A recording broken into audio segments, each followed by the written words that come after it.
Hello.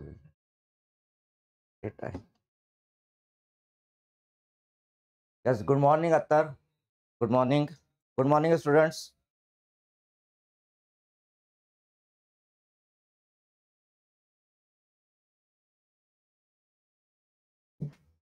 Okay. तर students आपण जो आपला ड्रग इन्स्पेक्टरचा सिलेबस आलेला आहे तो सिलेबस आपण डिस्कस करतोय. आणि हा सिलेबस डिस्कस करताना काल आपण जे पॉइंट्स डिस्कस केलेत तर त्याच्यामध्ये आपण हा 1.1 हा आपण कव्हर केला काल. ओके. आता 1.1 मध्ये फिजिओलॉजी मध्ये whole human blood, composition, functions of blood elements, coagulation of blood, blood groups, blood components, manufacturing and storage, blood bank, operation requirements and standards.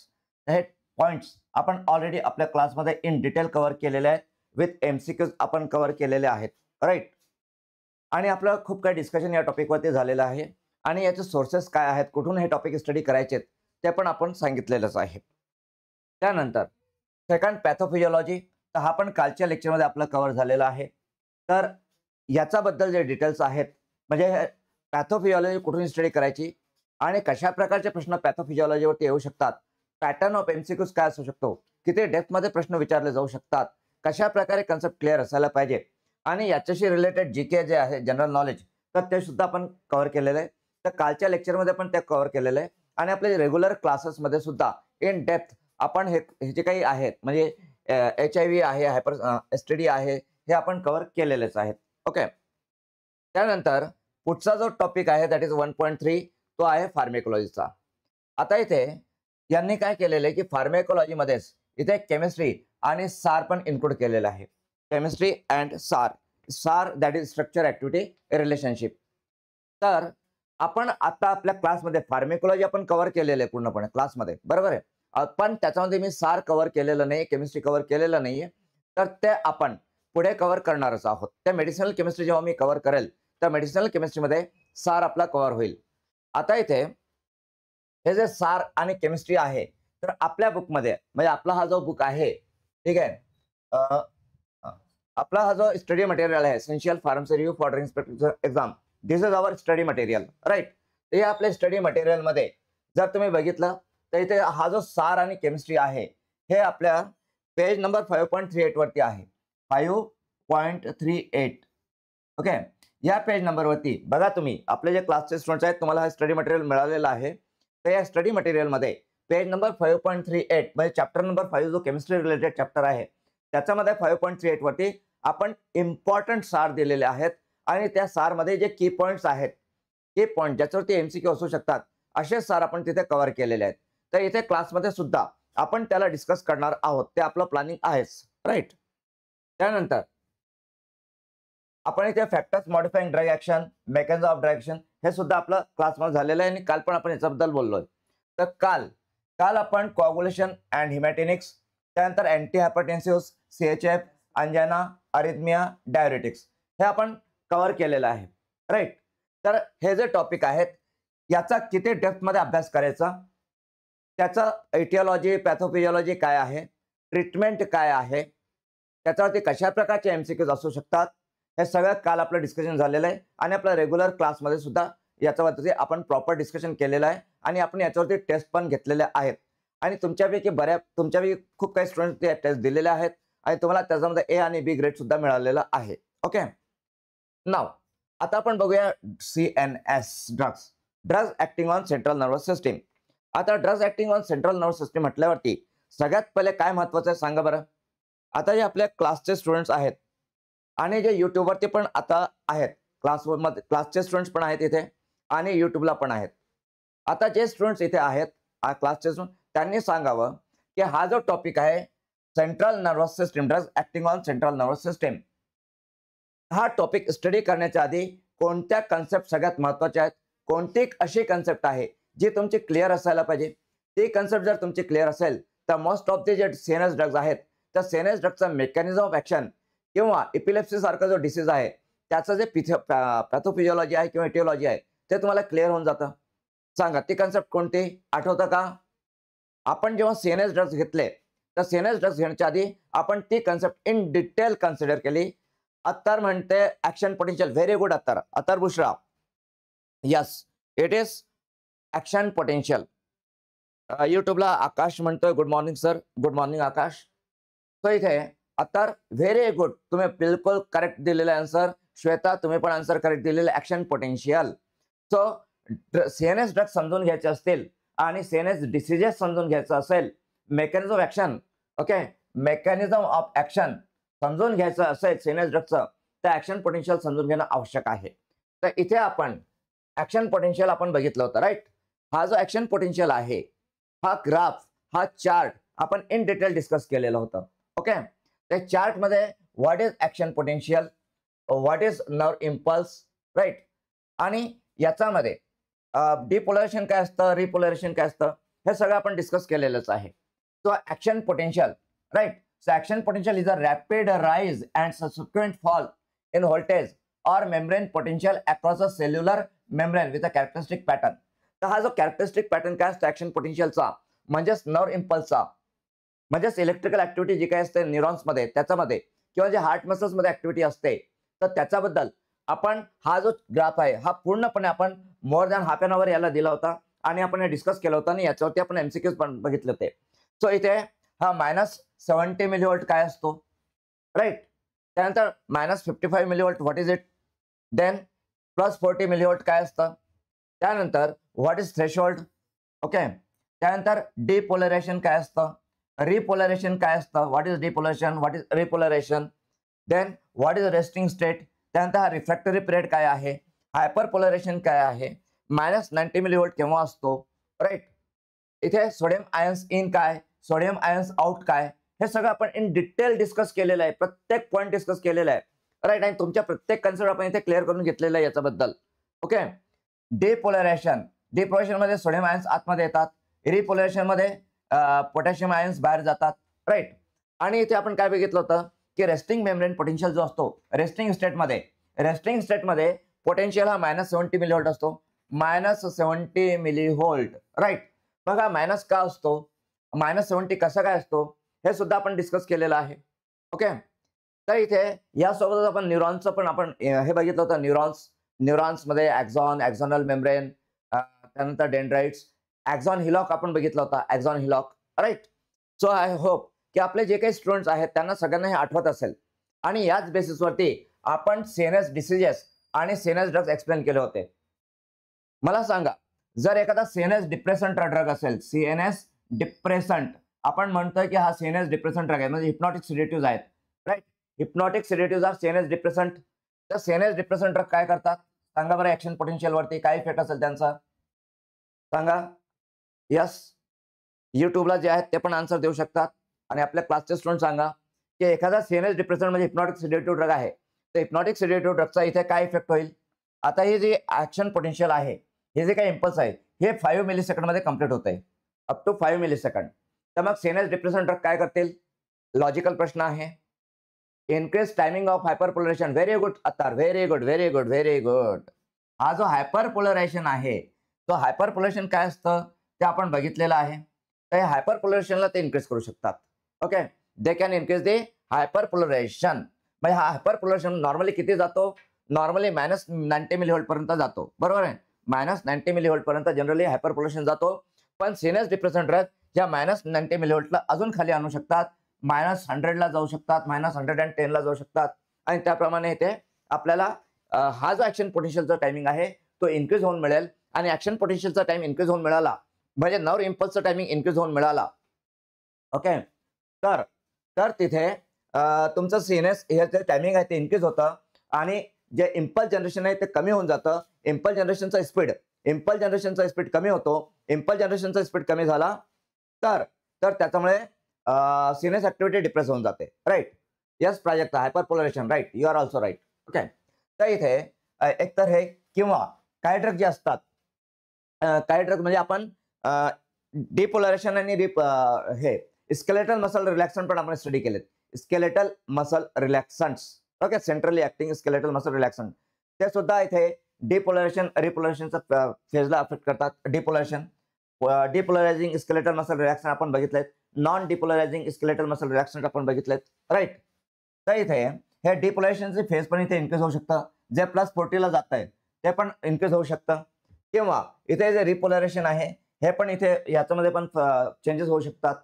तर आपण जेव्हा सीएनएस स्टडी केलं, ड्रग्ज ऍक्टिंग सीएनएस, तर आपण सगळ्यात पहिले काय स्टडी केलंय, तर ड्रग्ज ऍक्टिंग ऑन सीएनएस मध्ये आपण सगळ्यात पहिले आपण हा जो ऍक्शन पोटेन्शियल आहे याला आपण स्टडी केलं. ही कन्सेप्ट आपण समजून घेतली आणि या कन्सेप्टच्याच बेसिसवरती आपण सीएनएस डिसीजेस आणि drugs acting on CNS cover केले होते.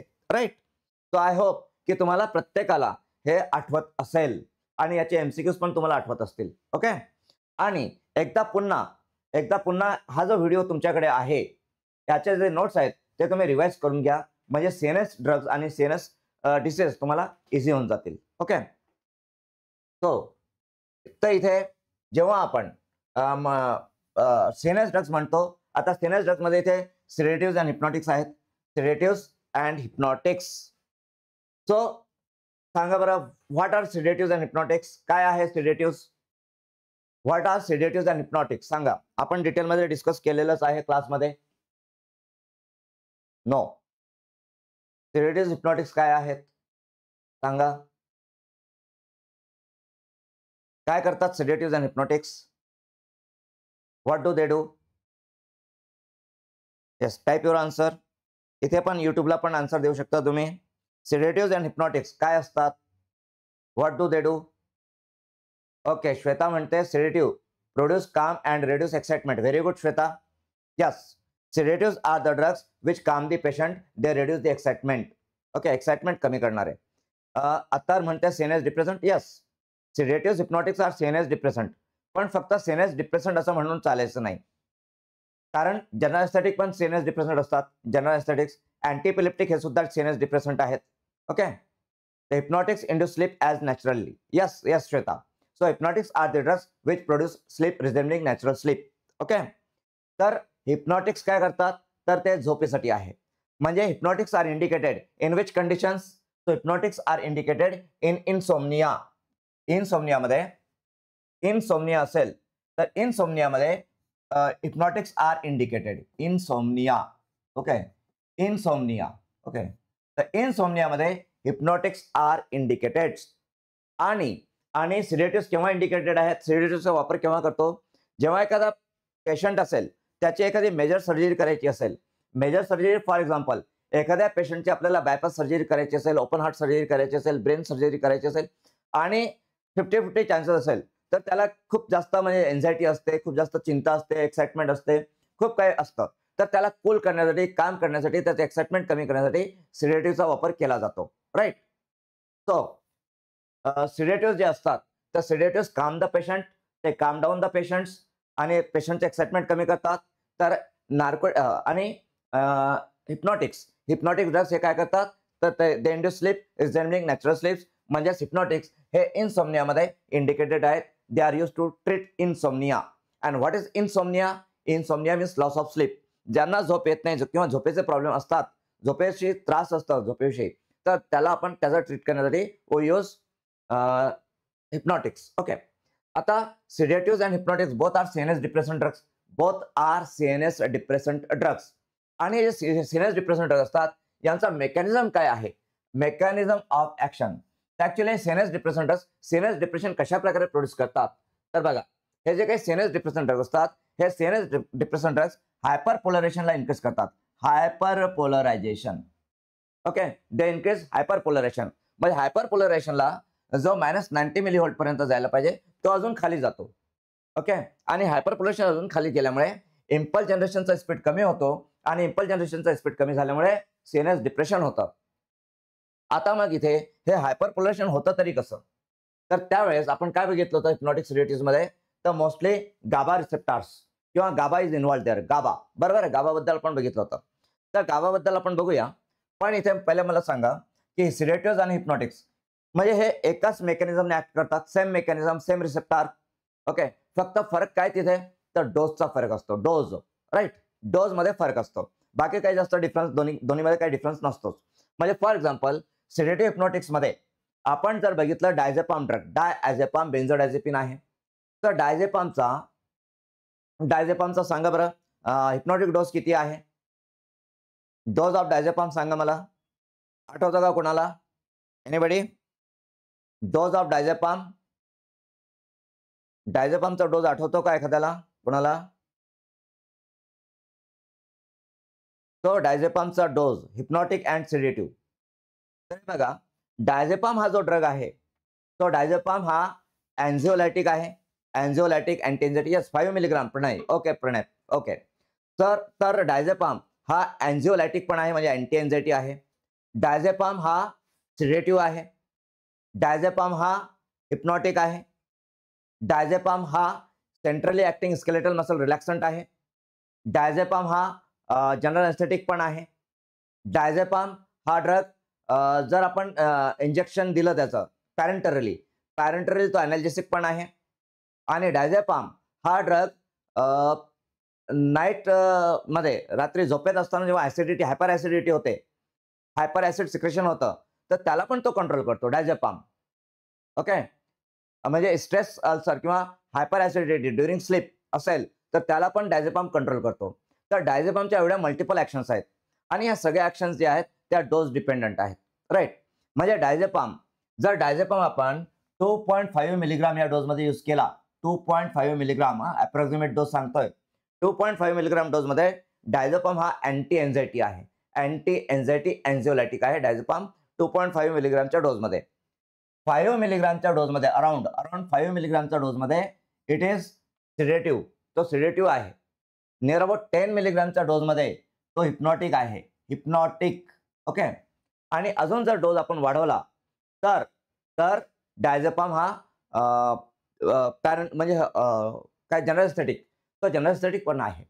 ओके, अजून डोज वाढवला की कोमामध्ये जातो पेशंट आणि त्याच्यानंतर मग डेथ होते. आता डायझेपाम बद्दल आपण एक अजून इम्पॉर्टंट गोष्ट बघितली होती, ती म्हणजे थेरपेटिक इंडेक्स. तर डायझेपामचा थेरपेटिक इंडेक्स सांगा बरं किती आहे? डायझेपामचा थेरपेटिक इंडेक्स सुद्धा आपण स्टडी केलेला आहे. थेरपेटिक इंडेक्स ऑफ डायझेपाम सांगा किती आहे? How much? डायझेपामचा थेरपेटिक इंडेक्स किती आहे सांगा?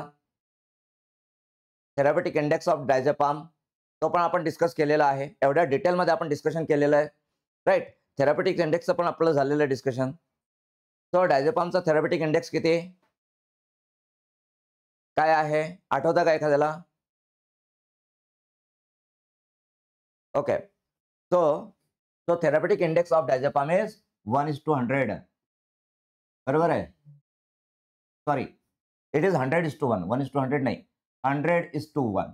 ओके, 100:1. बरोबर आहे. LD50 upon AD50, LD50 upon AD50 आठवतं का तुम्हाला? Therapeutic index is LD50 upon ED50. Right, म्हणजे lethal dose 50 divided by effective dose 50, हे पण आपण डिस्कस केलेलं आहे. आता इथे हा जो आहे हिप्नॉटिक सेडेटिव्ह, तर हिप्नॉटिक सेडेटिव्हचा जर आपण बघितलं म्हणजे क्लासिफिकेशन ऑफ ड्रग्स, तर हिप्नॉटिक सेडेटिव्हमध्ये बेन्झोडायझेपिन्स आहेत. बेन्झोडायझेपिन्समध्ये डायझेपाम आहे. त्यानंतर नॉन बेन्झोडायझेपिन्स म्हणजे झेड ड्रग्ज आहेत. नॉन बेन्झोडायझेपिन्स म्हणजे झेड ड्रग. त्यानंतर मेलॅटोनिन ॲगोनिस्ट आहेत, मेलॅटोनिन ॲगोनिस्ट.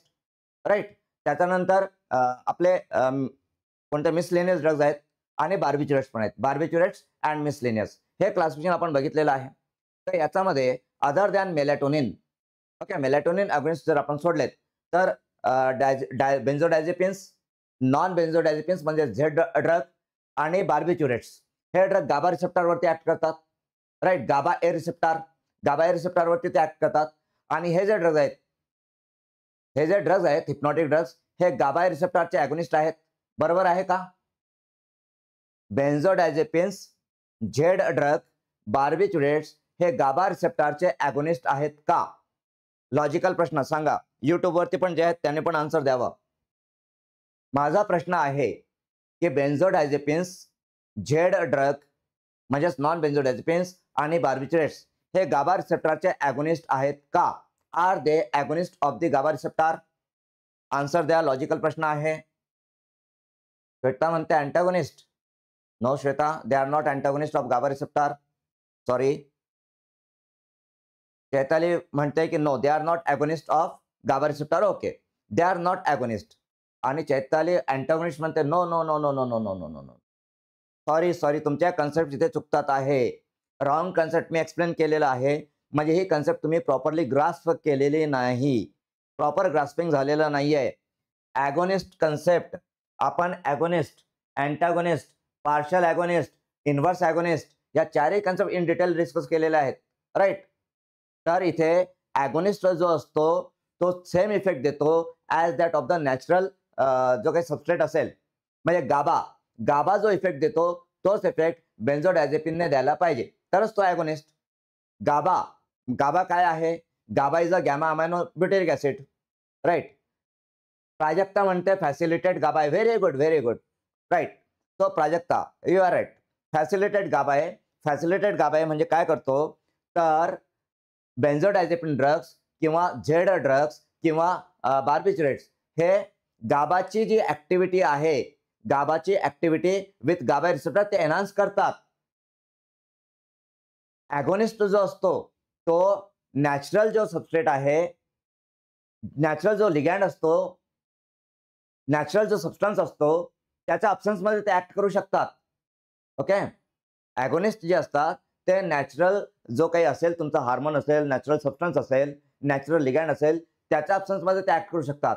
पण बेन्झोडायझेपिन्स, झेड ड्रग आणि आपलं हे ड्रग कोणतं, बार्बिट्रेट्स, हे गाबाच्या अब्सन्समध्ये ऍक्ट करू शकत नाहीत. They are ineffective in the absence of GABA. कारण ते फक्त गाबाची ऍक्टिव्हिटी एनहान्स करतात, ते गाबाच्या जागी काम करू शकत नाही. ते फक्त गाबाला सपोर्ट करतात. चल तू पुढे हो, आम्ही तुला सपोर्ट करतो. ओके. फक्त ते पुश करतात गाबाला. लक्षात घ्या, ॲगोनिस्ट जे असतात ते ड्रग्स नॅचरल लिगँड जो काही असेल, नॅचरल सबस्टन्स, त्याची जागा घेऊ शकतात, त्याच्या जागी ते काम करू शकतात, ते ॲगोनिस्ट असतात. ओके. म्हणजे आपण जेव्हा ॲगोनिस्ट म्हणतो की बीटा 2 ॲगोनिस्ट, आता बीटा 2 ॲगोनिस्ट म्हणजे काय? बीटा 2 ॲगोनिस्ट म्हणजे हे जे बीटा 2 ॲगोनिस्ट ड्रग असतात, साल्बुटामॉल, हे ॲड्रेनालिन किंवा नॉर ॲड्रेनालिनच्या अब्सन्समध्ये काम करू शकतात. म्हणजे बॉडीमध्ये नॉर ॲड्रेनालिन नसेल, ॲड्रेनालिन नसेल, तरी बीटा 2 ॲगोनिस्ट साल्बुटामॉल काम करू शकतो. तो बीटा 2 रिसेप्टरला ॲक्टिवेट करू शकतो. तो तेच इफेक्ट देईल जे ॲड्रेनालिन किंवा नॉर ॲड्रेनालिन देतो. That is beta 2 agonist. Muscarine is cholinergic agonist, बरोबर आहे. मस्कॅरिन हा ॲसिटाइल कोलिनचा ॲगोनिस्ट आहे. तर मस्कॅरिन तोच इफेक्ट देतो जो की ॲसिटाइल कोलिन देतो. ॲसिटाइल कोलिनच्या अब्सन्समध्ये मस्कॅरिन इफेक्ट देऊ शकतो. पण बेन्झोडायझेपिन्स, झेड ड्रग्स, बार्बिट्रेट्स हे ड्रग्स गाबाच्या अब्सन्समध्ये, गॅमा अमायनो ब्युटेरिक ॲसिडच्या अब्सन्समध्ये इफेक्ट देऊ शकत नाही. So they are not agonist, they only facilitator. They only push the GABA activity. ते फक्त गाबाला पुश करतात. अँड सो डायझेपाम, पाम या पामचा आपण अर्थ समजावून घेतला होता. What is palm? पाम काय असतं? तर पाम इज पॉझिटिव्ह अलेस्टेरिक मॉड्युलेटर. आता स्टुडंट्स, मला इथे स्वतःला कंट्रोल करावं लागेल, कारण आपल्याकडे वेळ कमी आहे, आपल्याला पूर्ण सिलेबस डिस्कस करायचं आहे. आणि जर मी आता इथे डिस्कस करायला गेलं तर पूर्ण हिप्नॉटिक सेडेटिव्ह मी 3 तास बोलू शकतो. यु नो जे आपले स्टुडंट्स आहेत त्यांना माहिती आहे की मी जर सुरू झालो तर मला वेळेचं पण भान राहत नाही की मी किती वेळ घेतोय ते. ओके. तर त्यामुळे मी इथे स्वतःला कंट्रोल करतो, स्वतःला स्टॉप करतो. आपण पुढच्या टॉपिककडे जाऊया, कारण आपण ऑलरेडी हे डिस्कस केलेलंच आहे. तो मला स्वतःला कंट्रोल करावं लागतंय. ओके. नाहीतर मी 3 तास याच्यावरती बोलेल. ओके. चला, पुढचा ड्रग आहे आपला local anaesthetics. Okay. So local ॲनेस्थेटिक्सचं मेकॅनिझम ऑफ ॲक्शन सांगा बरं. What is the mechanism of action of local anaesthetics? काय आहे लोकल ॲनेस्थेटिक्सचं mechanism of action?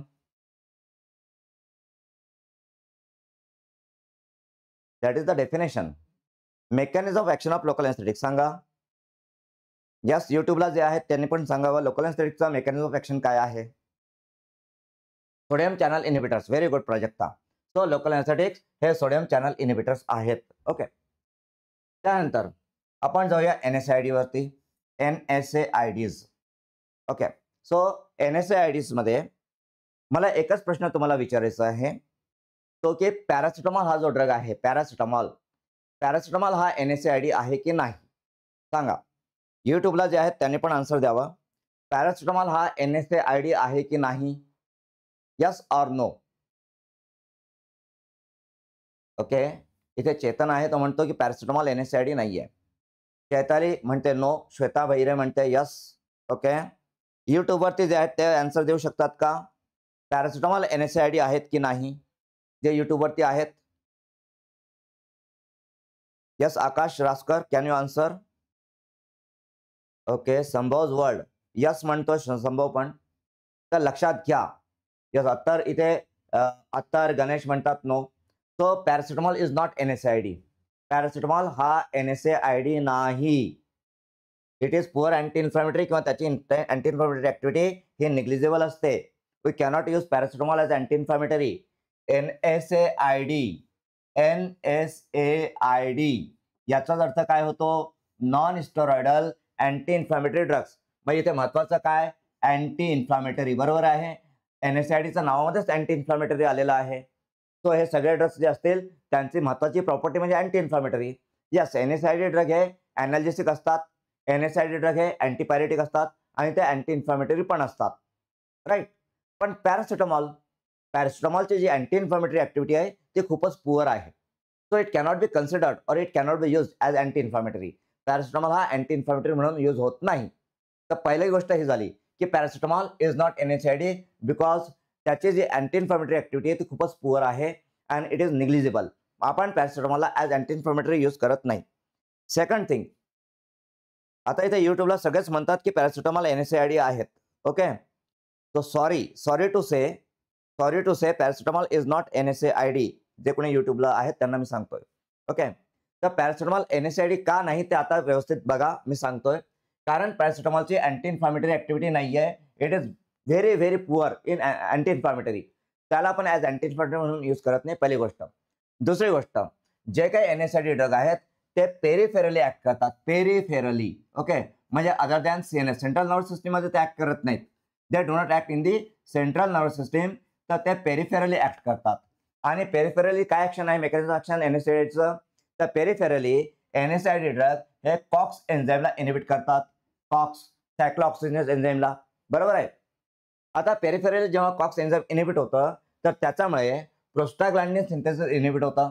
Prostaglandin synthesis inhibit होईल आणि प्रोस्टाग्लॅंडिन सिंथेसिस इनिबिट झाल्यामुळे आपल्याला तिथे ॲनाल्जेसिक, अँटीपायरेटिक, अँटी इन्फ्लॅमेटरी इफेक्ट मिळतो. बरोबर आहे. पण पॅरासिटामॉलचं मेकॅनिझम ऍक्शन काय आहे? तर paracetamol do not act peripherally. Paracetamol हा पेरिफेरली ऍक्ट करत नाही. Paracetamol do not act peripherally, does not act peripherally on COX enzyme. Paracetamol peripherally COX एन्झाईमला इनिबिट करत नाही. मी रिपीट करतोय की पॅरासिटामॉल पेरिफेरली कॉक्स एन्झाईमला इनिबिट करत नाही, जे की NSAID ड्रगचं मेन मेकॅनिझम आहे. म्हणजे इथे पॅरासिटामॉलचं मेकॅनिझम डिफरंट झालं, राईट. आता मला सांगा की पॅरासिटामॉल हा पेरिफेरली कॉक्स एन्झाईमला का बरं ब्लॉक करू शकत नाही, इनिबिट करू शकत नाही? सांगा.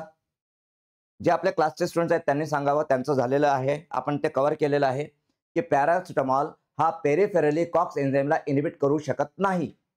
व्हाय? लॉजिकल प्रश्न आहे. व्हाय? का करू शकत नाही?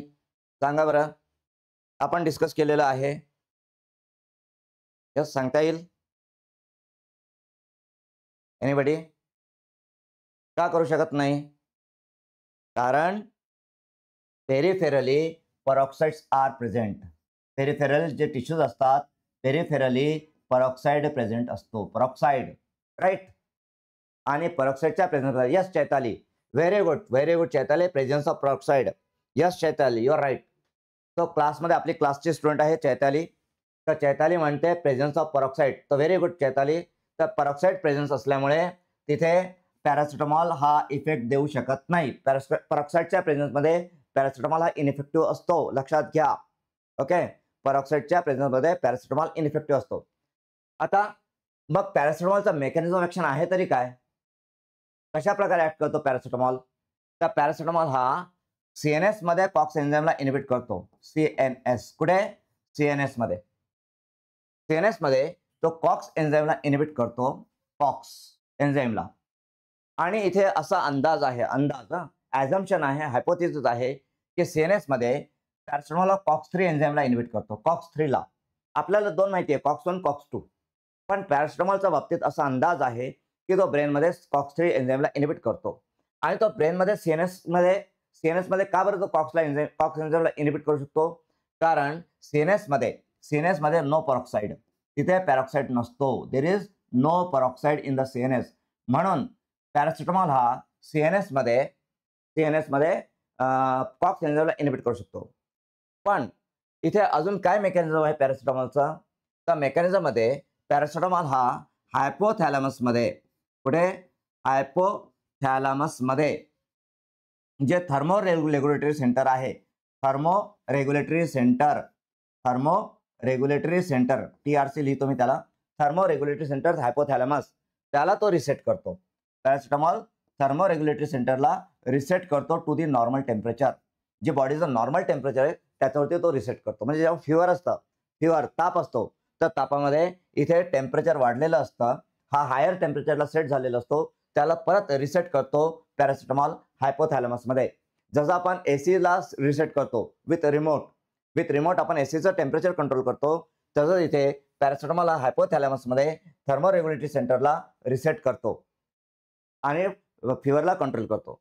आता तसंच पॅरासिटामॉल जो आहे हा अनाल्जेसिक म्हणून कसं काय ऍक्ट करू शकतो? अनाल्जेसिक. ओके, तर काय आहे की पॅरासिटामॉल हा इनडायरेक्ट ऍक्टिव्हेटर आहे कॅनाबिनॉइड रिसेप्टरचा. कोणत्या रिसेप्टरचा?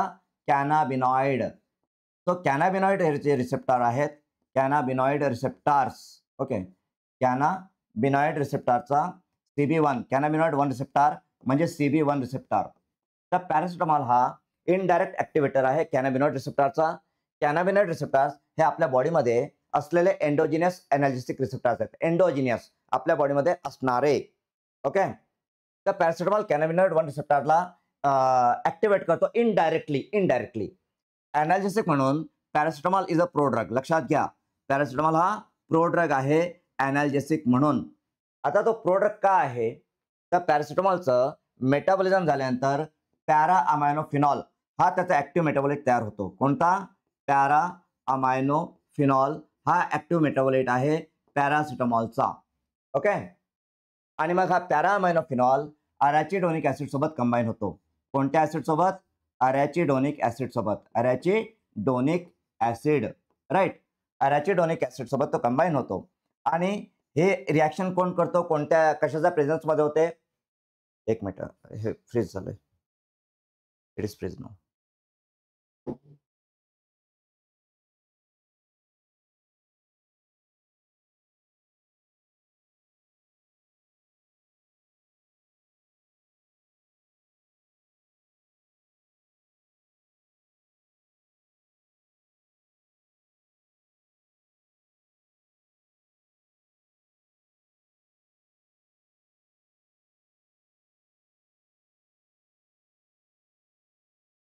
आता चॅटवर. ओके स्टुडंट्स, टेक्निकल इश्यू होता काही? ओके, ठीक आहे. तो ऐकू येते सगळ्यांना, प्रत्येकाला? Am I audible now? Just reply द्या युट्यूबला पण. Am I Audible?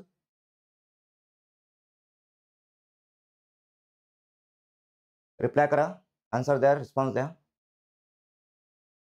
Okay, just a minute. Okay, ठीक आहे. तर पॅरासिटामॉलचा आपण मेकॅनिझम ऑफ ऍक्शन डिस्कस करत होतो. तर पॅरासिटामॉलचा जो एनाल्जेसिक इफेक्ट आहे, तर एनाल्जेसिक इफेक्ट कशामुळे मिळतो? तर पॅरासिटामॉल हा कॅनाबिनॉइड रिसेप्टर, कॅनाबिनॉइड 1 रिसेप्टर म्हणजे CB1 रिसेप्टर्स आहेत, एंडोजिनियस एनाल्जेसिक रिसेप्टर्स आहेत आपल्या बॉडीमधले, तर त्यांना तो ऍक्टिव्हेट करतो. ओके, आता कशा प्रकारे ऍक्टिव्हेट करतो? तर पॅरासिटामॉल हा मेटाबॉलाइज होतो, म्हणजे paracetamol is a prodrug as analgesic म्हणून पॅरासिटामॉल प्रोड्रग आहे. तर पॅरासिटामॉल हा पॅरा अमायनोफिनॉल हा त्याचा मेटाबॉलाइट आहे, ऍक्टिव्ह मेटाबॉलाइट ऑफ पॅरासिटामॉल. हा जो ऍक्टिव्ह मेटाबॉलाइट आहे पॅरासिटामॉलचा, पॅरा अमायनोफिनॉल, हा पॅरा अमायनोफिनॉल अरॅचिडोनिक ऍसिड सोबत कंबाईन होतो. आणि इथे जे एन्झाईम असतं ते एन्झाईम कोणतं असतं? तर इथे एन्झाईम जो असतो तो फॅटी ऍसिड अमाइड हायड्रोलेज असतो. Fatty acid amide hydrolase. Okay, हा एन्झाईम इथे असतो. म्हणजेच इथे पॅरा अमायनोफिनॉल आणि अरॅचिडोनिक ऍसिड हे कंबाईन होतात in presence of the enzyme fatty acid amide hydrolase. आणि मग इथे काय तयार होतं? तर इथे एन अरॅचिडोनोइल अमायनोफिनॉल तयार होतं. म्हणजे एन अरॅचिडोनोइल, अरॅचिडोनिक ऍसिड पासून एन अरॅचिडोनोइल अराचिडोनोइल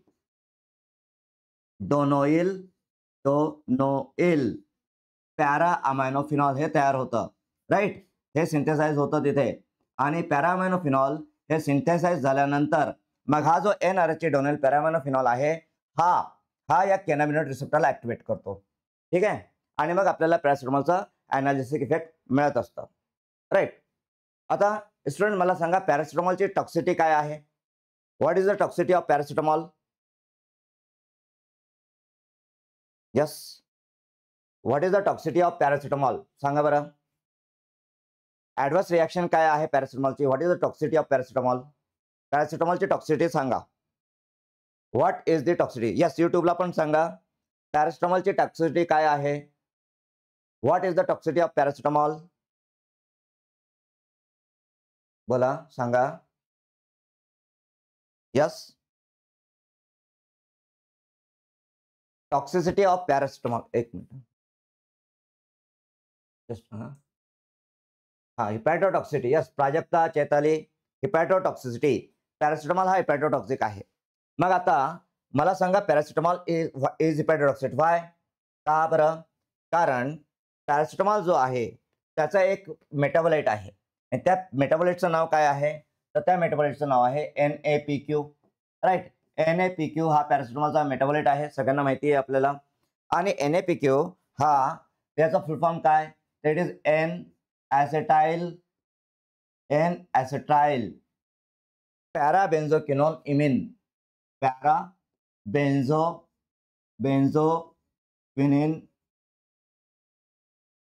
इमिन.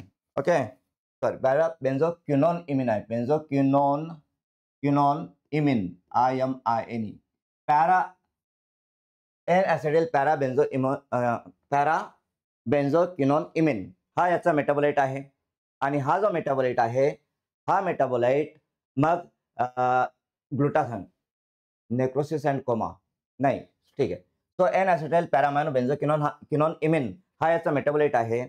आणि हा मेटाबोलाइट ग्लुटाथायोनला कन्झ्युम करतो, जो की आपल्या फेज 2 मेटाबॉलिझम मध्ये असतो ग्लुटाथायोन.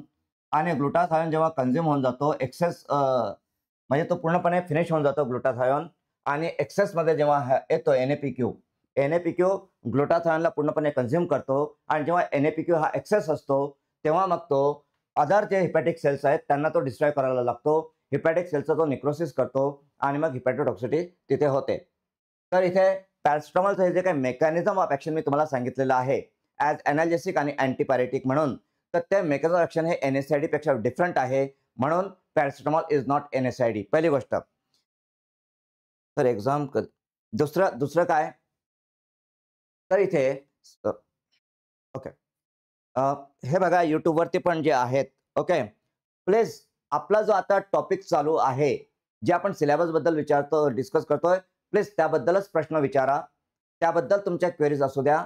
तुमचे इतर जे काही प्रश्न असतील, म्हणजे एक्झाम कधी होणार आहे, किंवा एक्झामचा पॅटर्न कसा असेल, किंवा सिलेबस काय आहे, किंवा आपल्या बॅचेस कशा असतील, बॅचेसची फीस वगैरे काय असेल, ऑफलाईन बॅच कधी सुरू होईल, ऑनलाईन बॅचचं काय आहे, हे जे काही तुमचे इतर प्रश्न आहेत, हे इतर प्रश्न ॲट द एंड मी तुम्हाला वेळ देणार आहे, त्या टायमिंगमध्ये विचारा. आता अदर क्वेश्चन्स विचारून प्लीज माझं लिंक ब्रेक होते. Okay, so don't break my link. Okay, so sorry Harsh, मी आता तुम्हाला या प्रश्नाचं उत्तर देऊ शकत नाही, मी तुम्हाला नंतर सांगतो उत्तर. ओके, या टॉपिक रिलेटेड तुम्ही विचारा. ओके, ठीक आहे. सिलेबस विषयी काय असेल, टॉपिक जो चालू आहे आपला त्याच्याविषयी असेल तर प्रश्न विचारा. अदर प्रश्न आपण शेवटी डिस्कस करू. ओके, ठीक आहे. ओके, सो इथे आपण NSAIDs बघितलेत. आता या NSAID वरती पण आपण खूप काही बोलू शकतो, पण आपण आता मी स्वतःला इथे स्टॉप करतोय. त्यानंतर इथे पुढे ओपिओइड्स आहेत. ओपिओइड्स, ओके, सो ओपिओइडचे रिसेप्टर्स सांगा मला. What are the different receptors of opioids? ओपिओइडचे रिसेप्टर्स कोणते? Opioid receptors, which are the opioid receptors? सांगा. यस, ओपिओइड रिसेप्टर्स सांगता येईल का? यस, आपल्या क्लासचे स्टुडंट्स आपण कव्हर केलेले ओपिओइड एनाल्जेसिक्स. तो ओपिओइडचे रिसेप्टर्स सांगा. युट्यूबवरती पण ज्यांना माहिती असेल त्यांनी ओपिओइडचे रिसेप्टर्स सांगावे. Yes, what are the opioid receptors? Name opioid receptors.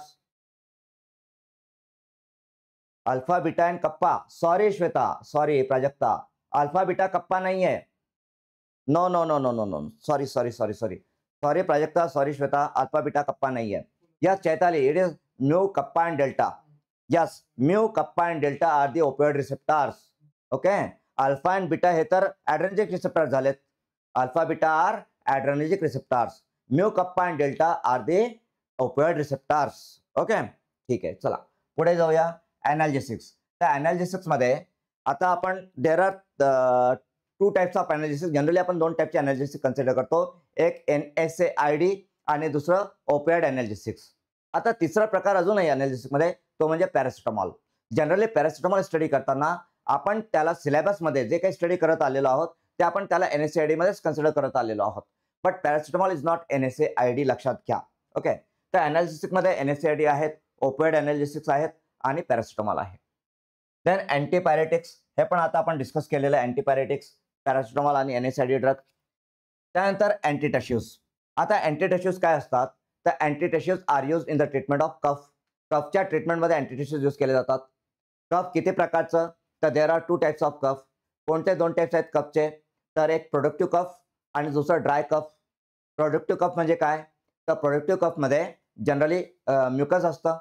Mucus, right, mucus is present in the productive cough. आणि जो ड्राय कफ असतो, ड्राय कफमध्ये फक्त खोकला असतो, फक्त खोकला असतो, तिथे कफ नसतं ड्राय कफमध्ये. तर अँटीटॅशिव्स जे असतात हे आपण कफच्या ट्रीटमेंटमध्ये वापरतो. पण कोणत्या प्रकारच्या कफच्या ट्रीटमेंटमध्ये, तर they are use to treat dry cough. लक्षात घ्या, antitussives are use to treat dry cough only, only dry कफ.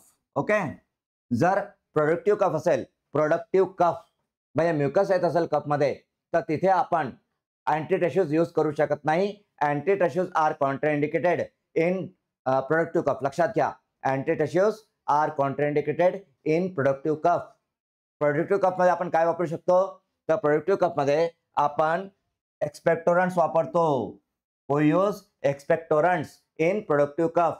आणि इन ड्राय कफ, ड्राय कफमध्ये आपण अँटीटॅशिव्ह वापरतो. ओके, एक्सपेक्टोरंट आणि mucolytic agents, expectorant and mucolytic agents हे प्रोडक्टिव्ह कफमध्ये असतात. ओके, प्रोडक्टिव्ह कफमध्ये. ओके, आणि ड्राय कफ असेल तर तिथे अँटीटॅशिव्ह असतं. लक्षात घ्या दोन्हीचा डिफरन्स. ओके, अँटीटॅशिव्ह कशा प्रकारे ऍक्ट करतात, तर अँटीटॅशिव्ह हे सेंट्रली ब्रेनमध्ये जे कफ रिसेप्टर असतात त्यांना सप्रेस करतात. तसंच अँटीटॅशिव्ह हे प्लुरामध्ये, प्लुरा कुठे असेल, तर लंग्समध्ये. लंग्सचं जे आउटर कव्हरिंग असतं त्याला आपण प्लुरा म्हणतो. त्या प्लुरामध्ये स्ट्रेच रिसेप्टर असतात. कोणते, स्ट्रेच रिसेप्टर्स. तर जे अँटीटॅशिव्ह एजंट्स असतात, हे अँटीटॅशिव्ह एजंट्स स्ट्रेच रिसेप्टर जे असतात प्लुरामध्ये आणि ब्रेनमध्ये जे कफ रिसेप्टर असतात त्यांना ते सप्रेस करतात आणि अँटीटॅशिव्ह इफेक्ट देतात. ओके, सो त्यानंतर आता हा अँटीटॅशिव्ह ब्रेनमध्ये ऍक्ट करतो म्हणून तो सीएनएस ड्रग आहे. आता इथे सीएनएस ड्रगमध्ये त्याने लोकल एनेस्थेटिक दिलेला आहे. तो लोकल एनेस्थेटिक हे सीएनएस आहेत का, नो, दे आर पेरिफेरल. ते पेरिफेरल आहेत. NSAID ड्रग्स हे ऑल NSAID ड्रग्स हे सेंट्रल आहेत का, no, they are peripheral. Opioids, yes, opioid centrally acting आहे. एनाल्जेसिक्स, मध्ये पॅरासिटामॉल आणि नार्कोटिक एनाल्जेसिक्स हे सेंट्रली ऍक्टिंग आहेत आणि NSAID हे पेरिफेरल आहे. अँटीपायरेटिक्स, यस, अँटीपायरेटिक्स हे सेंट्रली ऍक्टिंग आहेत. ते सेंट्रली म्हणजे थर्मो रेग्युलेटरी सेंटरवरती ते ऍक्ट करतात.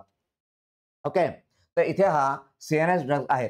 आता या सीएनएस ड्रग्सवरती मी कंटिन्युअसली बोलू शकतो, पण आपण आता स्वतःला मी स्टॉप करतो, इथे स्वतःला थांबवतो, रेस्ट्रिक्ट करतोय, because time limitation is there.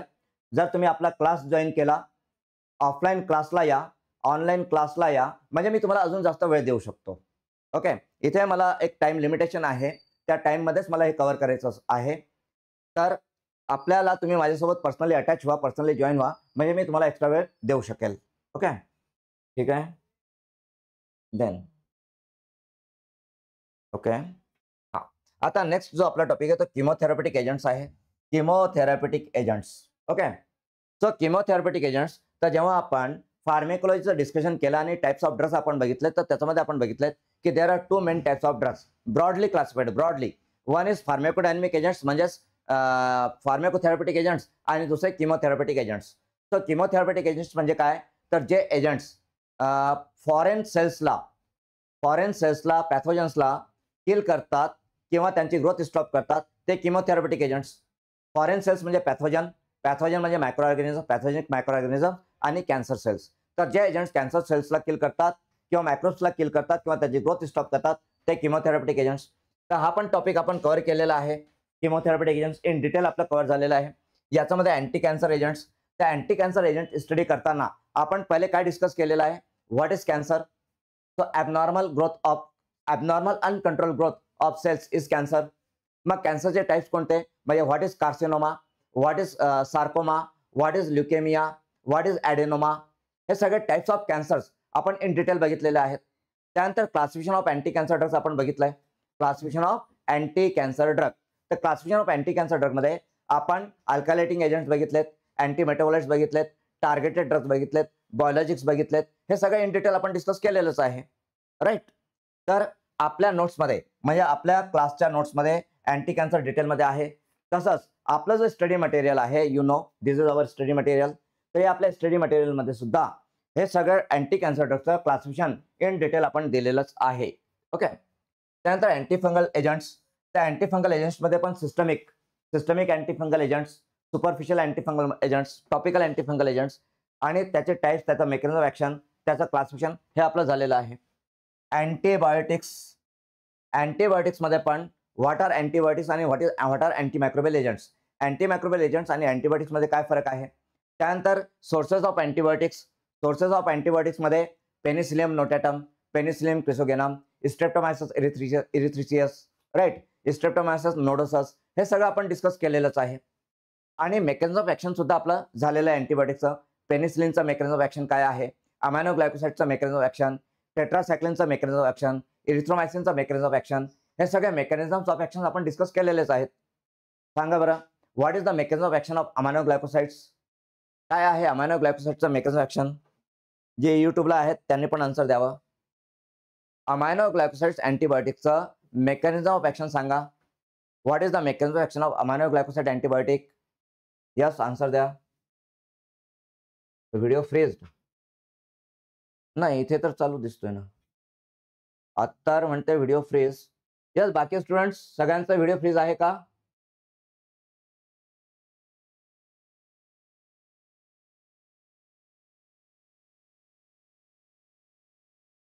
नाही, इकडे चालू आहे.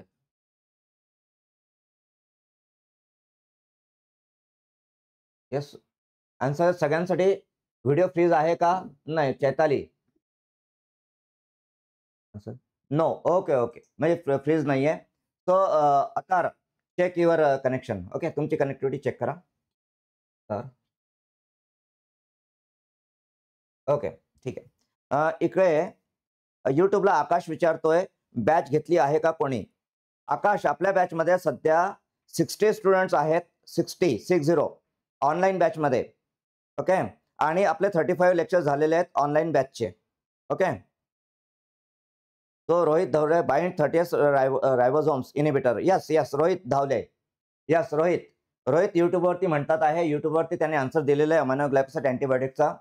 तो रोहित धावले. सो रोहित, यू आर राईट. तर amino glycoside antibiotic 30 ribosomal sub युनिटला बाइंड होतात आणि प्रोटीन सिंथेसिस इनिबिट करतात. ओके. तर इथे अँटीबायोटिक्स आहेत आणि आपल्या बुकमध्ये पण त्याचा डिटेल्स दिलेलंच आहे. आणि इथे हे जे काही फार्मेकोलॉजी आपण स्टडी करतोय, तर फार्मेकोलॉजीचा स्टडी कसा करायचा असतो, तर त्यासाठी के.डी. त्रिपाठीचं एक बुक आपल्याला सगळ्यांनाच माहिती आहे. त्या व्यतिरिक्त दुसरं पुस्तक म्हणजे तुमचं गुडमन गिलमन आहे.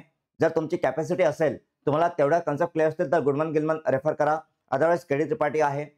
त्यानंतर जर तुमच्याकडे तेवढा वेळ नसेल तर माझं पुस्तक आहे फार्मेकोलॉजीचं, निराली प्रकाशनचं, फॉर डिप्लोमा सेकंड इयरसाठी. माझं सुनील बाकलीवाल. ओके. तर माझं फार्मेकोलॉजीचं पुस्तक आहे डिप्लोमा सेकंड इयरसाठी. तर नाव लक्षात घ्या, सुनील बाकलीवाल. Okay, professor Sunil Bakliwal. तर माझं डिप्लोमा सेकंड इयरसाठी फार्मेकोलॉजीचं पुस्तक आहे आणि फार्मेकोथेरप्युटिक्स पण आहे. फार्मेकोथेरप्युटिक्सचं पुस्तक पण माझं आहे फॉर डिप्लोमा सेकंड इयरसाठी. जर तुमच्याकडे हे रेफरन्स बुक्स रीड करण्याचा वेळ नसेल तर हेच रेफरन्स बुक्स यूज करून म्हणजे गुडमन गिलमन, कॅटझन, के.डी. त्रिपाठी आणि अपडेटेड जे काही आहे वेबसाईटवरती लेटेस्ट, त्या सगळे रेफर करून मी माझी पुस्तकं तयार केलेली आहेत, जे निराली प्रकाशनतर्फे आहेत तर त्याच्यामध्ये सुद्धा तुम्हाला सगळे की पॉईंट्स मिळून जातील. तर पहिले तर तुम्ही रेफरन्स बुक्स बघा. जर वेळ नसेल तर मग तुम्ही आपलं माझं डिप्लोमाचा बुक पण बघू शकता. आणि अजून सगळे की पॉईंट्स आपण आपल्या बुकमध्ये दिलेलेच आहे. हा आपला स्टडी मटेरियल आहे. त्या स्टडी मटेरियल्समध्ये सुद्धा सगळे की पॉईंट्स तुम्हाला मिळतील आणि MCQ सुद्धा तुम्हाला मिळतील. आणि अजून तुम्हाला पर्सनली गाईड करण्यासाठी, पर्सनली तुमचे डाऊट्स क्लिअर करण्यासाठी आपण इथे ऑनलाईन पण येतो आणि ऑफलाईन पण आपली बॅच 6 तारखेपासून सुरू होणार आहे. ओके, ठीक आहे. तर आता इथे तर आपण इथे अँटीबायोटिक्स बद्दल बोलत होतो. त्यानंतर anti tubercular agents. Okay, anti tubercular agents. तो अँटी ट्युबरक्युलर एजंट्समध्ये मला सांगा, what are the positive agents of tuberculosis? ट्युबरक्युलोसिसचा पॉझिटिव्ह एजंट काय सांगा? Tuberculosis positive agent. यस, युट्यूबवरती जे आहेत त्यांनी पण आन्सर द्यावा. पॉझिटिव्ह एजंट ऑफ ट्युबरक्युलोसिस सांगा. Type your answer. युट्यूबला आणि आपल्या क्लासचे स्टुडंट्स दोन्ही आपल्या ॲपवरती पण चालू आहे लाईव्ह. आपण आपल्या क्लासच्या ॲपवरती पण लाईव्ह आहोत आणि युट्यूबला पण आपण लाईव्ह आहोत. दोन्ही ठिकाणी आपण लाईव्ह आहोत. तर आपले जे स्टुडंट्स आहेत, okay, so Chaitali mycobacterium, yes Prajakta mycobacterium tuberculosis. Right, you are right. ट्युबरक्युलोसिसचं जे ऍक्टिव्ह म्हणजे आहेत positive agent, that is mycobacterium tuberculosis. पण इथे आपण ऍक्टिव्ह एजंट म्हणजे पॉझिटिव्ह एजंट, ट्युबरक्युलोसिसचं पॉझिटिव्ह एजंट आपण बघताना MTBC ही कन्सेप्ट बघितली होती. MTBC. ओके, MTBC बघितलं होतं. म्हणजे MTBC म्हणजे काय? तर Mycobacterium tuberculosis complex. Mycobacterium tuberculosis complex आपण तिथे बघितलं होतं. बरोबर आहे, MTBC. तर ते कॉम्प्लेक्स आहे आणि त्या कॉम्प्लेक्समध्ये mycobacterium tuberculosis is one of the bacteria आणि तो मेन आहे. Mycobacterium tuberculosis is the main bacteria. Okay, मग इथे अँटी ट्युबरक्युलर एजंट्समध्ये आपण इन डिटेल बघितलं होतं की इंडियामध्ये ट्युबरक्युलोसिसचे पेशंट सांगा बरं किती आहेत. इथे आपण जनरल नॉलेज कव्हर केलं होतं आणि इथे जनरल नॉलेज कव्हर करताना मी तुम्हाला एक प्रेस रिलीजची लिंक दिली होती. Press release by the government of India. Government of इंडियाचं जे प्रेस रिलीज आहे त्याची मी तुम्हाला लिंक दिली होती आणि तुम्हाला सांगितलं होतं की ट्युबरक्युलोसिस रिलेटेड जे काही करंट स्टॅटस आहे, जे काही करंट प्रोग्राम चालू आहे, जे काही करंट ट्रीटमेंट इंडियामध्ये चालू आहे, जे काही करंट स्टॅटस आहे, ते सगळं त्या प्रेस रिलीजमध्ये आहे. तुम्हाला मी म्हटलं होतं की या प्रेस रिलीजला तुम्ही व्हिजिट करा आणि त्याच्यामधून सगळे डिटेल्स काढा. ओके, तर इंडियामध्ये ट्युबरक्युलोसिसचे करंट पेशंट किती? तर ते no, that is for hepatitis B. तर इथे ट्युबरक्युलोसिसचे 27% पेशंट वर्ल्ड पुन्हा जगामध्ये जेवढे ट्युबरक्युलोसिसचे पेशंट आहेत त्यापैकी 27% पेशंट इंडियामध्ये आहेत. लक्षात घ्या, जनरल नॉलेज आहे. General knowledge, pharmacy related general knowledge. तर pharmacy related general knowledge 27% patient ट्युबरक्युलोसिसचे वर्ल्ड जेवढे काही पेशंट आहेत ट्युबरक्युलोसिसचे त्यापैकी 27% पेशंट हे इंडियामध्ये आहेत. ओके, WHO पण हाच आकडा आहे 27%चा. ओके, आता ट्युबरक्युलोसिसमध्ये कोणती ट्रीटमेंट आपण घेतो म्हणजे ट्युबरक्युलोसिससाठी कोणता प्रोग्राम इंडियन गव्हर्नमेंट तर्फे चालवला जातो? त्या प्रोग्रामचं नाव सांगा. गव्हर्नमेंट ऑफ इंडिया टीबी साठी कोणता प्रोग्राम कंडक्ट करते त्या प्रोग्रामचं नाव मला सांगा. कोणता प्रोग्राम आहे तो? इन डिटेल आपण बघितलेलं आहे त्या प्रोग्राम बद्दल. कोणता प्रोग्राम आहे आणि पुढे आपल्याला हे प्रोग्राम्स स्टडी करायचेच आहेत. राईट, नॅशनल हेल्थ प्रोग्राम आपल्याला सिलेबसमध्ये आहे. तो इथे चैताली NTP ठेवता डॉट्स RNTCOP. गणेश म्हणतो RNTCOP. आता एक लक्षात घ्या, तर करंट जो प्रोग्राम चालू आहे इंडियामध्ये टीबी साठी नॅशनल हेल्थ प्रोग्राम मध्ये, दॅट इज NTEP. कोणता प्रोग्राम आहे तो? तर तो आहे NTEP. Okay, national tuberculosis elimination programme. NTEP काय? National tuberculosis elimination programme. तर करंटली इंडियामध्ये जे काही टीबीची ट्रीटमेंट चालू आहे किंवा जे काही प्रोग्राम चालू आहे, ज्या काही स्कीम चालू आहेत, ठीक आहे, ज्या काही पॉलिसीज आहेत, ह्या सगळ्यांचं ऑब्झर्वेशन, सगळ्यांचं कंट्रोल आणि सगळ्यांचं इम्प्लिमेंटेशन कोण करतोय? तर ह्या प्रोग्राम थ्रू होत आहे NTEP through, national tuberculosis elimination programme. आणि ह्या प्रोग्रामचं टार्गेट काय होतं सांगा बरं? General knowledge, pharmacy related general knowledge विचारतोय. NTEPचं टार्गेट काय होतं? What was the target for NTEP? काय टार्गेट होतं? आपण टार्गेट पण डिस्कस केलं होतं NTEPचा. NTEPचा हा टार्गेट आहे. काय टार्गेट होतं NTEPचं? What was the target? Yes, माहिती आहे का कोणाला इथे युट्यूबला पण?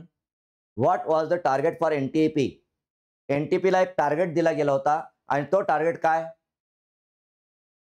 To eliminate TB from India. Yes yes, that is the target for NTP. Prajakta म्हणते to eliminate TB from India. Yes, eliminate तर करायचंच आहे, पण कसं? तुम्ही म्हणताय to eliminate TB from India, म्हणजे 2 वर्षात, 5 वर्षात, 10 वर्षात, 100 वर्षात, 1000 वर्षात, किती वर्षामध्ये एलिमिनेट करायचं? बरोबर आहे. सपोर्ट टीबी पेशंट तो काही टार्गेट नाहीये, तो त्याचा रोलच आहे एनटीपीचा, सपोर्ट टीबी पेशंट. ओके, तर बघा एनटीपीचं टार्गेट काय होतं? What was the target for NTP? एनटीपीचं टार्गेट होतं 2025 पर्यंत ट्युबरक्लोसिस इंडियामधून एलिमिनेट व्हायला पाहिजे. Right. What was the target for NTP? So the target was की इन टिल 2025, म्हणजे आता जे वर्ष चालू आहे आणि याचे 9 महिने निघून गेलेले आहेत. 2025 चे 9 मंथ्स निघून गेलेत. सप्टेंबर झालं. राईट. तर आता याचं काय टार्गेट होतं की 2025 पर्यंत भारत टीबी मुक्त भारत, 2025 पर्यंत टीबी मुक्त भारत हा याचा टार्गेट होता. राईट. पण ते अचीव झालं का? झालं का अचीव? सांगा बरं युट्यूब वरती जे आहेत. आता ते वाढवून 2030 झालेलं आहे. यस, विभीषण इथे आन्सर देतात आहे 2030. ते इन्क्रीज झालेलं आहे. आतापर्यंत ते अचीव झालेलं नाही. ओरिजिनल जेव्हा एनटीपी आलं होतं तेव्हा त्याचा टार्गेट होता 2025. ओके, पण ते अचीव झालेलंच नाहीये आतापर्यंत. मग त्याचं एक्सटेंड केलेलं असेल आता. लेटेस्ट इन्फॉर्मेशन इथे विभीषण म्हणतात 2030 म्हणतात आहे. So latest information I don't have. Latest information म्हणजे आता ते मला वेबसाईटवरती जाऊन बघावं लागेल की त्यांचं करंट टार्गेट काय आहे. 2030 टार्गेट दिलेलं आहे का? सो विभीषण तुम्ही 2030 आन्सर दिलेला आहे. तुम्ही ते क्रॉस चेक केलंय का वेबसाईटवरून? विभीषण युट्यूबला आहेत. विभीषण युट्यूबवरती आहेत. त्यांनी 2030 असा आन्सर दिलेला आहे. सो 2030 अपडेटेड आहे की नाही आय डोंट नो. मला ते वेबसाईटवरती बघावं लागेल. तुम्ही सुद्धा एनटीपीच्या वेबसाईटवरती जा आणि तिथून तुम्ही ते कन्फर्म करा की आता नवीन टार्गेट त्यांना ते जे दिलेलं आहे त्यांना ते 2030 आहे का? जे फार्मसी रिलेटेड जनरल नॉलेजसाठी हे महत्वाचं आहे. आयएमपी आहे, लक्षात घ्या. ओके. त्यानंतर एनटीपी हे आहेत. अजून इथे खूप काही बोलायचं आहे मला, पण ते मी ऑलरेडी आपल्या क्लासमध्ये डिस्कस केलेलंच आहे. त्यामुळे मी काही इथे जास्त बोलत नाही. मी इथे स्वतःला कंट्रोल करतो आणि पुढे जातो. ओके. आता इथे पुढे युरिनरी ट्रॅक्ट अँटी इन्फेक्टिव्ह आहेत. तर आपल्या क्लासमध्ये डिस्कस करताना मी हा टॉपिक कव्हर केलेला नाहीये आपल्या क्लासमध्ये, पण आपल्या बुकमध्ये आहे, आपल्या स्टडी मटेरियलमध्ये हा टॉपिक आहे युरिनरी अँटी इन्फेक्टिव्ह. आणि हा टॉपिक मी आपल्या क्लासमध्ये का कव्हर केला नाही? कारण की हा इझी आहे. If you read it you can understand it. तुम्ही ते रीड केलं तर ते तुम्हाला समजेल. आणि असे जे टॉपिक्स आहेत जे सोपे आहेत, इझी टू अंडरस्टँड आहे, जे तुम्हाला इझिली समजतील, तर त्याच्यावरती मी क्लासमध्ये वेळ देत नाही. कारण आपल्याकडे वेळ कमी आहे आणि डिस्कस करायला खूप काही आहे, प्रॅक्टिस करायला खूप काही आहे. तर तुम्हाला जे समजतंय, जे तुम्ही इझिली समजू शकता, जे तुमच्यासाठी इझी आहे, त्याच्यावरती मी वेळ देणार नाही. जे तुम्हाला डिफिकल्ट आहे, जिथे तुम्हाला कन्फ्युजन आहे, जिथे कॉम्प्लिकेशन्स आहेत, जिथे तुम्ही अटकता, जिथे तुमचं कॉन्फिडन्स लेवल कमी होतं, जिथे तुम्हाला सपोर्टची गरज आहे, तिथे मी आहे. I am there to support you, to guide you. म्हणजे माझा जो काही अनुभव आहे त्या अनुभवावरून, म्हणजे माझा अनुभव काय, तर I have more than 23 years of experience. Academic experience 23 इयर्सपेक्षा जास्त आहे माझं. त्यानंतर आतापर्यंत मी 16 बुक्स लिहिलेले आहेत. म्हणजे pharmacology, pharmaceutics, pharmacotherapeutics, novel vesicular drug delivery system NVDDS, novel vesicular drug delivery system, pharmaceutical engineering. Okay. त्याच्यानंतर आपला DPEE म्हणजे diploma in pharmacy exit exam जी आहे त्याच्याबद्दल पण बुक आहे. त्यानंतर फार्मसिस्ट रिक्रुटमेंट एक्झामचं माझं पुस्तक आहे. त्याच्यानंतर इथे आपल्या ड्रग इन्स्पेक्टरसाठी आपलं essential pharmacy review for drug inspector exam हे माझं पुस्तक आहे. त्यानंतर अजून एक माझं पुस्तक जे आयुर्वेदामध्ये खूप चालतं आयुर्वेदासाठी, ते आहे integration of Ayurvedic herbal medicine into modern medicinal practices. म्हणजे आयुर्वेदिक मेडिसिन्सला मॉडर्न प्रॅक्टिसेसमध्ये इन्व्हॉल्व्ह करून घ्यायचं असेल तर त्यासाठी आयुर्वेदामध्ये काय काय चेंजेस व्हायला पाहिजेत, क्वालिटी रिलेटेड तिथे काय काय चेंजेस असायला पाहिजेत, ते मी त्या बुकमध्ये माझं मत एक्सप्रेस केलेलं, माझं ओपिनियन दिलेलं आहे. म्हणजे ते माझं ओपिनियन बेस्ड तो बुक आहे. कोणता? तर integration of Ayurvedic herbal medicines into modern medicinal practices. तर असा हा माझा एक्सपिरियन्स आहे. ओके. मी मागच्या म्हणजे 2016 पासून मी अकॅडमी चालवतोय, 2016 पासून. ओके. आणि लॉट्स ऑफ स्टुडंट्स माझे आहेत 2016 पासून. डिप्लोमा, डिग्री, M.Pharmचे थेसिस मी केलेले आहेत. BMS MDचे मी थेसिस केलेले आहेत. ओके. त्यानंतर फार्मडीचे पण माझे स्टुडंट्स आहेत.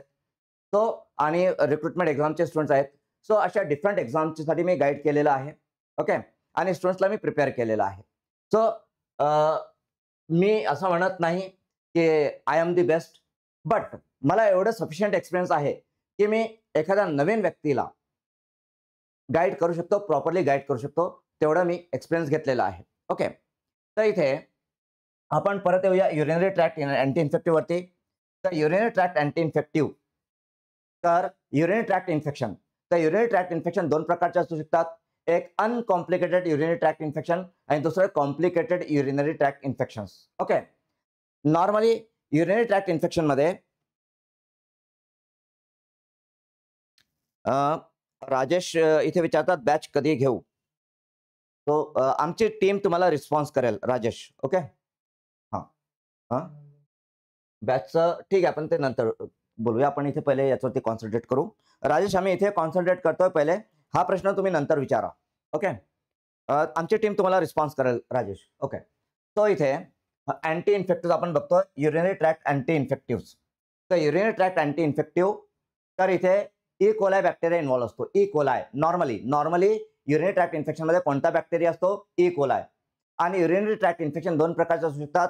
एक म्हणजे कॉम्प्लिकेटेड आणि दुसरे uncomplicated. Uncomplicated urinary tract infection असेल तर तिथे first line treatment is फॉस्फोमायसिन.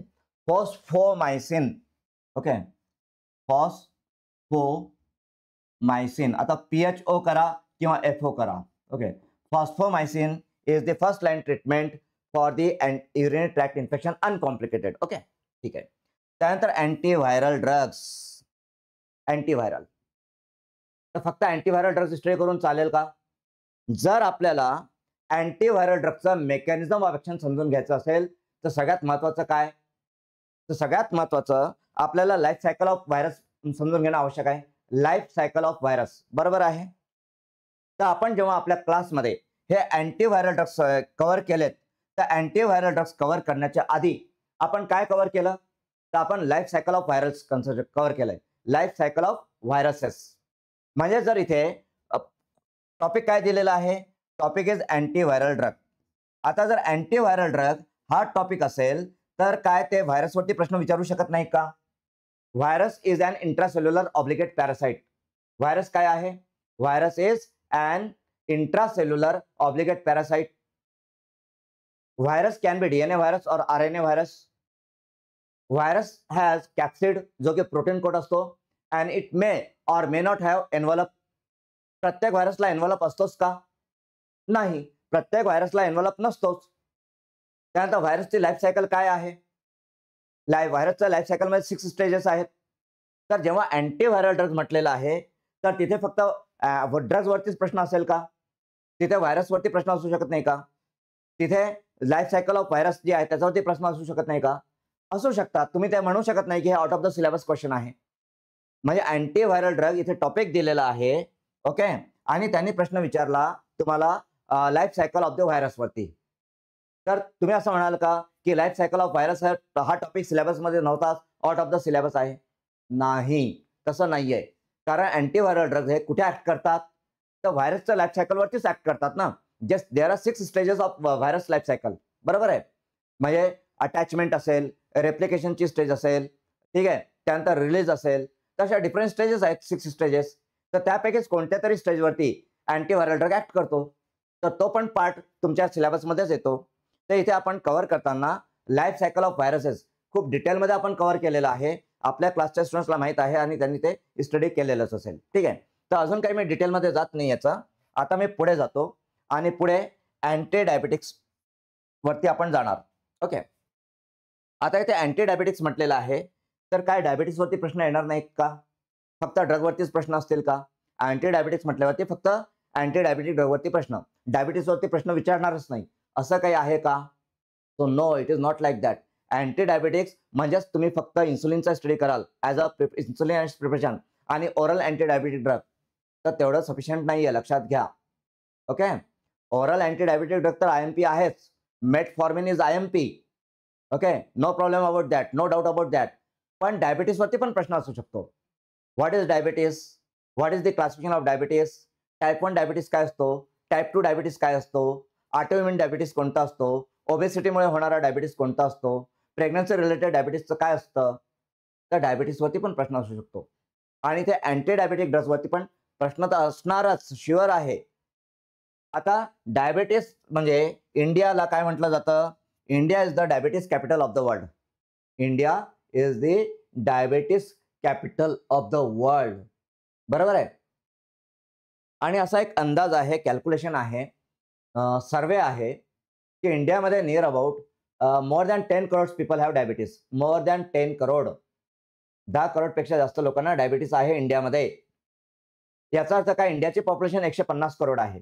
How much? 150 crore. आणि 150 करोडमध्ये जर 10 करोड लोकांना डायबिटीस असेल, याचा अर्थ 15 पैकी एका व्यक्तीमध्ये डायबिटीस आहे. 15 पैकी एका व्यक्तीमध्ये डायबिटीस आहे. हे सर्वे सांगतं इंडियामध्ये, राईट. WHO चा पण सर्वे आहे. तर India is the diabetes capital of the world आणि डायबिटीस हा महत्त्वाचा डिसीज असल्यामुळे त्याच्यावर ते प्रश्न येण्याचे चान्सेस आहेत. ओके. तर डायबिटीसमध्ये जेव्हा आपण डिस्कशन केलं, तर डायबिटीसचं डिस्कशन करताना आपण डायबिटीसचं physiology, pathophysiology, aetiology, types of diabetes, WHO classification of diabetes, त्यानंतर ब्लड शुगर लेवल, मग प्री डायबिटीस काय असतं, डायबिटीस काय असतं, ठीक आहे. त्याच्यानंतर आपण HbA1C जे म्हटलं आहे त्याचं लेवल आपण बघितलं. ब्लड शुगर लेवल आपण डिस्कस केली. फास्ट म्हणजे जे डिफरंट टेस्ट आहेत ब्लड शुगर लेवलसाठी, डिफरंट टेस्ट, त्या टेस्टचं आपण डिस्कशन केलेलं आहे. म्हणजे डायबिटीस हा जो डिसीज आहे तो डिसीज आपण इन डिटेल कव्हर केलं आणि त्याच्यानंतर आपण अँटी डायबेटिक ड्रग्सला सुद्धा डिस्कशन केलेलं आहे. तर इथे त्यांनी फक्त अँटी डायबेटिक ड्रग असं म्हटलेलं आहे, तर याचा अर्थ नाही, असा होत नाही की डायबिटीसवरती प्रश्न येऊ शकत नाही. ते फक्त अँटी डायबेटिकवरच प्रश्न विचारतील, असा अर्थ होत नाही. ओके. तर त्यामुळे डायबिटीसचा बेसिक सुद्धा तुम्हाला माहिती पाहिजे आणि त्या बेसिक आपण इथे कव्हर केलेलंच आहे आपल्या क्लासमध्ये. ओके.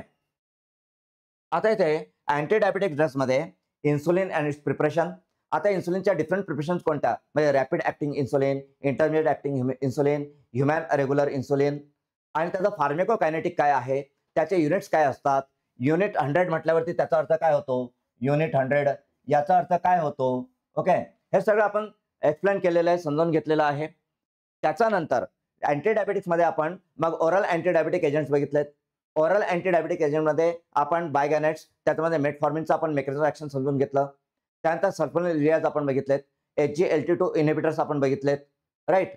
त्यानंतर सो आपण तिथे जे काही मेकॅनिझम्स आहेत सगळेच, जेवढे काही ICMR गाईडलाईन प्रमाणे मी तुम्हाला म्हटलं होतं की इथे मी जे कव्हर करतो anti diabetic drugs, classification of anti diabetic drug, ते मी कोणत्या पुस्तकातून घेतलेलं आहे. तर मी तुम्हाला म्हटलं होतं की मी कोणत्या पुस्तकातून ते घेतलेलं नाहीये. मग ते मी घेतलं कुठून, तुम्हाला सांगतो मी ते क्लासिफिकेशन. तर मी ICMRच्या वेबसाईटवरून ते घेतलेलं आहे. ICMR, Indian council of medical research. Okay.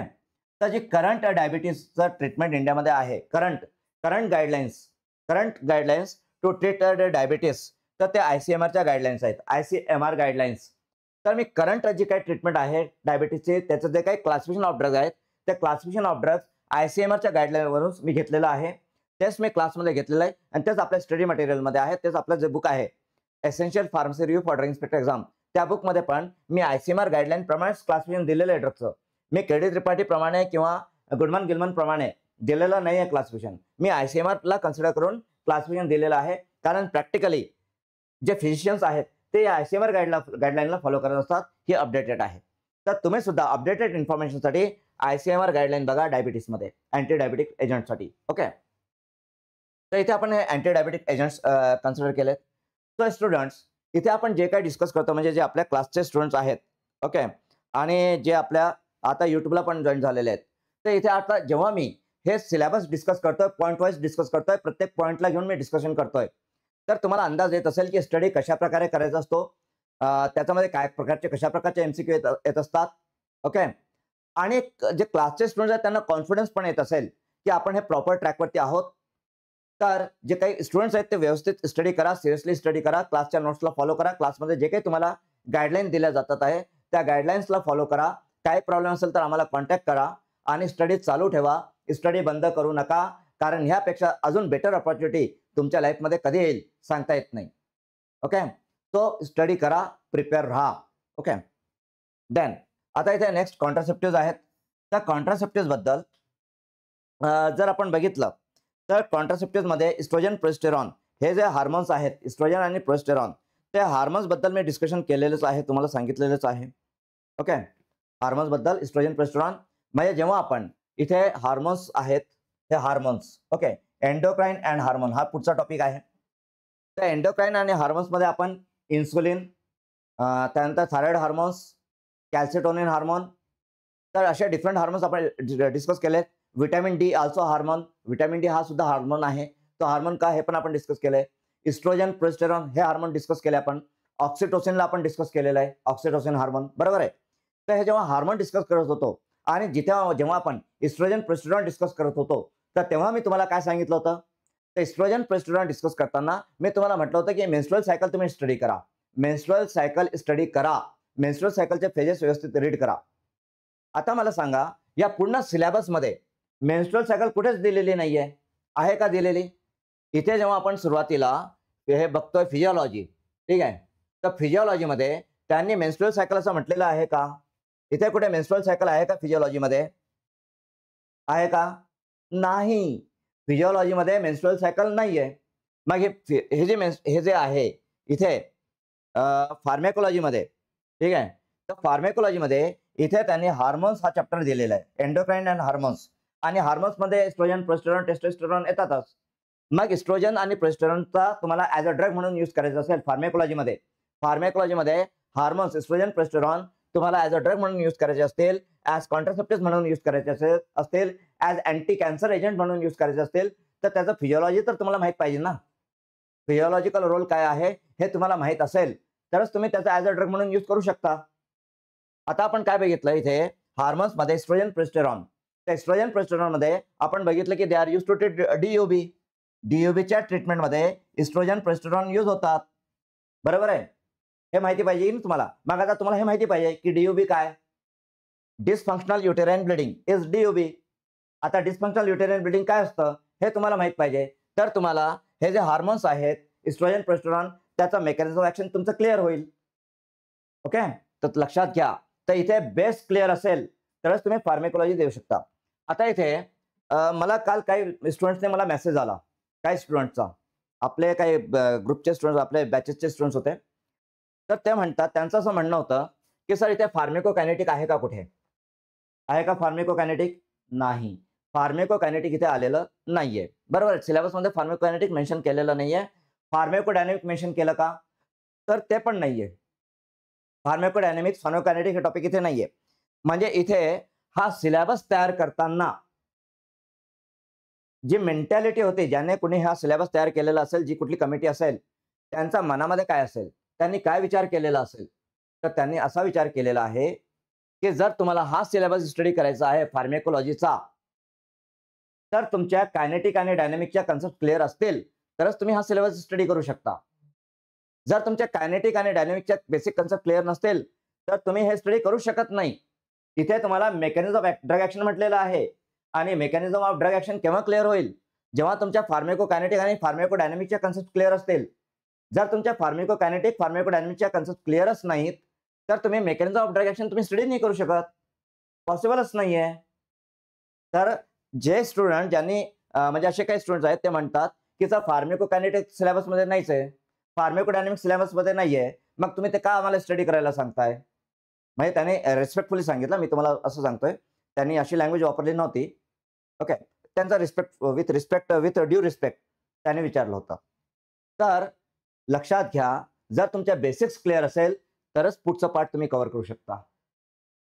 Basic clear झाल्याशिवाय पुढचं होऊ शकत नाही. तर इथे सिलेबस तयार करताना त्यांनी बेसिक पॉइंट्स अवॉइड केलेत. त्यांनी हे कन्सिडर केलेलं आहे की तुम्हाला बेसिक नॉलेज आहे आणि म्हणूनच तुम्ही हे पुढचे स्टडी करताय. ज्याला बेसिक नॉलेज नाहीये तो हे पुढचे टॉपिक स्टडी करू शकत नाही, पॉसिबलच नाहीये. तो बेसिक पण तुम्हाला माहित असायला पाहिजेत आणि त्या बेसिक रिलेटेड की पॉइंट्स जे आहेत तुमच्या रिव्हिजनसाठी, फास्ट ट्रॅक रिव्हिजनसाठी ते सगळे बेसिक की पॉइंट्स आपण आपल्या बुकमध्ये दिलेलं आहे, आपल्या स्टडी मटेरियलमध्ये आहे, आपल्या क्लासमध्ये आपण ते कव्हर करतोय. ओके ओके, तर इथे आपण डिस्कस करत होतो ते कॉन्ट्रासेप्टिव्ह बद्दल. तर इथे तुम्हाला जर हार्मोनचं स्टडी करायचं, म्हणजे मी सांगितलं होतं तुम्हाला की मेन्स्ट्रुअल सायकल स्टडी करा. मेन्स्ट्रुअल सायकलचा स्टडी केला तर हा कॉन्ट्रासेप्टिव्ह पॉईंट जो आहे ओरल कॉन्ट्रासेप्टिव्ह पिल्स हे क्लिअर होऊन जाईल. बरोबर आहे. आणि मी तुम्हाला म्हटलं होतं की मेन्स्ट्रुअल सायकल तुम्ही स्वतः स्टडी करून घ्या, कारण ते इझी आहे. तुम्ही ऑलरेडी ते स्टडी केलेलं आहे, तुम्हाला त्याच्याबद्दल माहिती आहे. सो मेन्स्ट्रुअल सायकलचा स्टडी केला की कॉन्ट्रासेप्टिव्हच्या कन्सेप्ट क्लिअर होतात आणि हार्मोन्समध्ये पण एस्ट्रोजन प्रोस्टेरोनचं कन्सेप्ट क्लिअर होतात. तसंच कॉन्ट्रासेप्टिव्हमध्ये आता इथे कंडोम फिजिकल मेकॅनिकल कॉन्ट्रासेप्टिव्ह आहे, त्यानंतर फिमेल कंडोम्स पण आहेत, कॉपर टी आहे. तर ह्या कॉन्ट्रासेप्टिव्ह या टॉपिकला सुद्धा याचे रिलेटेड की पॉइंट्स आपण आपल्या स्टडी मटेरियलमध्ये सोशल फार्मसी नावाचा जो चॅप्टर आहे आपला सोशल फार्मसी चॅप्टरमध्ये कॉन्ट्रासेप्टिव्हचे की पॉइंट्स आणि एमसीक्यूज आपण इन डिटेल डिस्कस केलेले आहेत. सोशल फार्मसीमध्ये हा पण टॉपिक आपला कव्हर झालेला आहे. एंडोक्राइन अँड हार्मोन्स हे पण आपण इन डिटेल डिस्कस केलेलंच आहे. त्यानंतर युटेराइन ड्रग्स. आता युटेराइन ड्रग्स म्हटल्यावरती मी हे डिलीट करतो बाकीचं सगळं. तो इथे युटेराइन ड्रग्स. ओके. तर युटेराइन ड्रग्स म्हटल्यावरती कोणत्या ड्रग्स येतात? तर युटेराइन ड्रग्स म्हटल्यावरती इथे 2 प्रकारचे ड्रग येतील. एक ऑक्सिटोसिक ड्रग्स, नॉर्मली ऑक्सिटोसिक, बघा ऑक्सिटोसिक. ओके. आणि दुसरे कोणते? टोकोलायटिक हे 2 प्रकारचे ड्रग्स इथे येतात, ऑक्सिटोसिक अँड टोकोलायटिक. तर त्याने इथे फक्त युटेराइन ड्रग्स म्हटलेलं आहे. तर युटेराइन ड्रग्स मध्ये ऑक्सिटोसिक आणि टोकोलायटिक हे 2 प्रकारचे ड्रग येतात. त्या व्यतिरिक्त जे मेन्स्ट्रुअल सायकल रिलेटेड प्रॉब्लेम असतो, मेन्स्ट्रुअल सायकल रिलेटेड प्रॉब्लेम्स असतील तर त्याचे पण ड्रग्स युटेराइन ड्रग्स मध्ये येतात. राईट. म्हणजे मेन्स्ट्रुअल पेन असेल, मेनोरेजिया किंवा सिव्हिअर ॲब्डोमिनल पेन असेल मेन्स्ट्रुएशनमध्ये, किंवा DUB असेल, मी जसं तुम्हाला म्हटलं DUB म्हणजे डिसफंक्शनल युटेराइन ब्लिडिंग असेल. ओके. त्या केसमध्ये किंवा युटेराइन कॅन्सर असेल, युटेराइन कॅन्सर, युटरसचा कॅन्सर, तर त्याचं पण ड्रग्स येतील तुमचं युटेराइन ड्रग्समध्ये. बरोबर आहे. युटेराइन गर्भपेशीचा कॅन्सर म्हटल्यावरती अँटी कॅन्सर ड्रग्स आलेत ना तिथे. पण इथे काय एक्सपेक्टेड आहे, म्हणजे मला असं वाटतं, माझ्या अनुभवावरून सांगतोय की इथे युटेराइन ड्रग्स म्हटल्यावरती ऑक्सिटोसिक्स अँड टोकोलायटिक हे 2 ड्रग्स इथे एक्सपेक्टेड आहे. आता ऑक्सिटोसिक म्हटल्यावरती कोणता हार्मोन आला सांगा बरं. यस, सांगा, टाईप करा. ऑक्सिटोसिक ऍक्शन कोणत्या हार्मोनची आहे? कोणता हार्मोन हा ऑक्सिटोसिक आहे? Which hormone is oxytocic? Yes, युट्यूबला जे आहेत त्यांनी पण आन्सर द्यावा. Which hormone is oxytocic? कोणता हार्मोन ऑक्सिटोसिक आहे सांगा. ऑक्सिटोसिक हार्मोनचं नाव सांगा. आपण स्टडी केलेला आहे. यस, प्राजक्ता म्हणते oxytocin. Yes, oxytocin is oxytocic hormone. आता या ऑक्सिटोसिक हार्मोनचं किंवा ऑक्सिटोसिक ड्रग्स काय करतात, तर हे युटेराइन कॉन्ट्रॅक्शन इन्क्रीज करतात. Oxytocic drugs induce uterine contraction. Okay. Oxytocic drugs काय करतात, तर युटेराइन कॉन्ट्रॅक्शनला इंड्यूस करतात. म्हणजे युटेराइन इनर्शिया असेल, काय असेल? Uterine inertia. ओके. तर युटेराइन इनर्शियामध्ये आपण ऑक्सिटोसिक ड्रग यूज करतो. युटेराइन इनर्शिया म्हणजे काय, तर लेबर पेन सुरू होत नसेल, तर लेबर पेन सुरू झालेली नसेल किंवा लेबर पेन होत असताना ज्या फोर्सने कॉन्ट्रॅक्शन व्हायला पाहिजे युटेरसचं त्या फोर्सने कॉन्ट्रॅक्शन होत नसेल, तर मग तिथे हे ऑक्सिटोसिक ड्रग्स यूज केले जातात. युटेराइन इनर्शियाच्या ट्रीटमेंटसाठी ऑक्सिटोसिक ड्रग यूज केले जातात. तर ऑक्सिटोसिन जो आहे तर हा पोस्टपार्टम हिमोरेजसाठी पण यूज केला जातो. पोस्टपार्टम हिमोरेज, बरोबर आहे. पोस्टपार्टम हिमोरेज, तर त्याच्यामध्ये पण हे युटेराइन ड्रग्स यूज केले जातील, पर्टिक्युलरली ऑक्सिटोसिन. बरोबर आहे. तर ऑक्सिटोसिन हा पोस्टपार्टम हिमोरेजमध्ये यूज होतो. म्हणजे काय पोस्टपार्टम हिमोरेजचा अर्थ काय, तर पोस्टपार्टम हिमोरेज म्हणजेच आफ्टर डिलिव्हरी झाली, बेबीचा बर्थ झाला, बेबी बाहेर आला, त्यानंतर हिमोरेज चालू असतो, ब्लिडिंग चालू असतं. तर त्या ब्लिडिंगला कंट्रोल करण्यासाठी, त्या ब्लिडिंगला कमी करण्यासाठी सुद्धा ऑक्सिटोसिक ड्रग्स म्हणजे ऑक्सिटोसिन वापरला जातो. सो पोस्टपार्टम हिमोरेज काय असतं हे कन्सेप्ट तुम्हाला माहिती पाहिजे. फक्त त्याचा रट्टा मारून तर चालायचं नाही, फक्त पाठ करून चालायचं नाही, पण ती कन्सेप्ट जर तुम्हाला क्लिअर असेल तर कन्फ्युजन होत नाही. एमसीक्यू देताना, एमसीक्यूचं उत्तर देताना कन्फ्युजन होत नाही. इथे लक्षात घ्या, आता माझ्याकडे जेव्हा इन्क्वायरीज येतात किंवा माझ्याकडे क्वेरीज येतात, तर क्वेरीजमध्ये प्रश्न विचारला जातो, सर मी किती एमसीक्यूची प्रॅक्टिस करू, किती एमसीक्यूची प्रॅक्टिस केली तर ते सफिशियंट होईल. असे रोज मला प्रश्न येतात, माझ्या व्हॉट्सअपवरती येतात, माझ्या टेलिग्रामवरती मला येतात, माझ्या फेसबुकवरती मला प्रश्न येतात. You can connect me socially also. मला जेव्हा जेव्हा शक्य असेल मी आन्सर देतो. सो तुम्ही मला माझ्या सोशल मीडिया अकाउंटवरती तुम्ही मला कनेक्ट होऊ शकता, पण प्रत्येक वेळेसच मी रिस्पॉन्स देईल असं काही जरुरी नाही. ओके, कारण माझ्याकडे वेळ असेल तर मी नक्कीच रिस्पॉन्स देतो. ओके, तर इथे मला प्रश्न येतात की सर आम्ही किती एमसीक्यूची तयारी करायची. सर आम्ही 8,000 एमसीक्यू स्टडी केलेत. ओके, सर आम्ही 9,000 एमसीक्यूचं पुस्तक घेतलं, म्हणजे 9,000 एमसीक्यू त्या पुस्तकामध्ये आहेत. तर अशा आम्ही घेतलंय पुस्तक. ओके, तर आम्ही ते एमसीक्यू केलं तर सफिशियंट होईल का? तर लक्षात घ्या, फक्त एमसीक्यूचा अभ्यास करणे, फक्त एमसीक्यू, ओनली एमसीक्यू हे हे डेड बॉडी सारखे आहेत. आता मी माझं स्टेटमेंट मी खूप खूप खूप जाणीवपूर्वक उत्तर म्हणजे स्टेटमेंट देतोय, जाणीवपूर्वक रिस्पॉन्सिबली मी उत्तर देतोय की फक्त एमसीक्यू, ओनली एमसीक्यू हे डेड बॉडी सारखे असतात, डेड बॉडी सारखे, ज्याचा काही यूज होत नाही. फक्त त्याला आपण जाळतो किंवा जमिनीमध्ये पुरून टाकतो.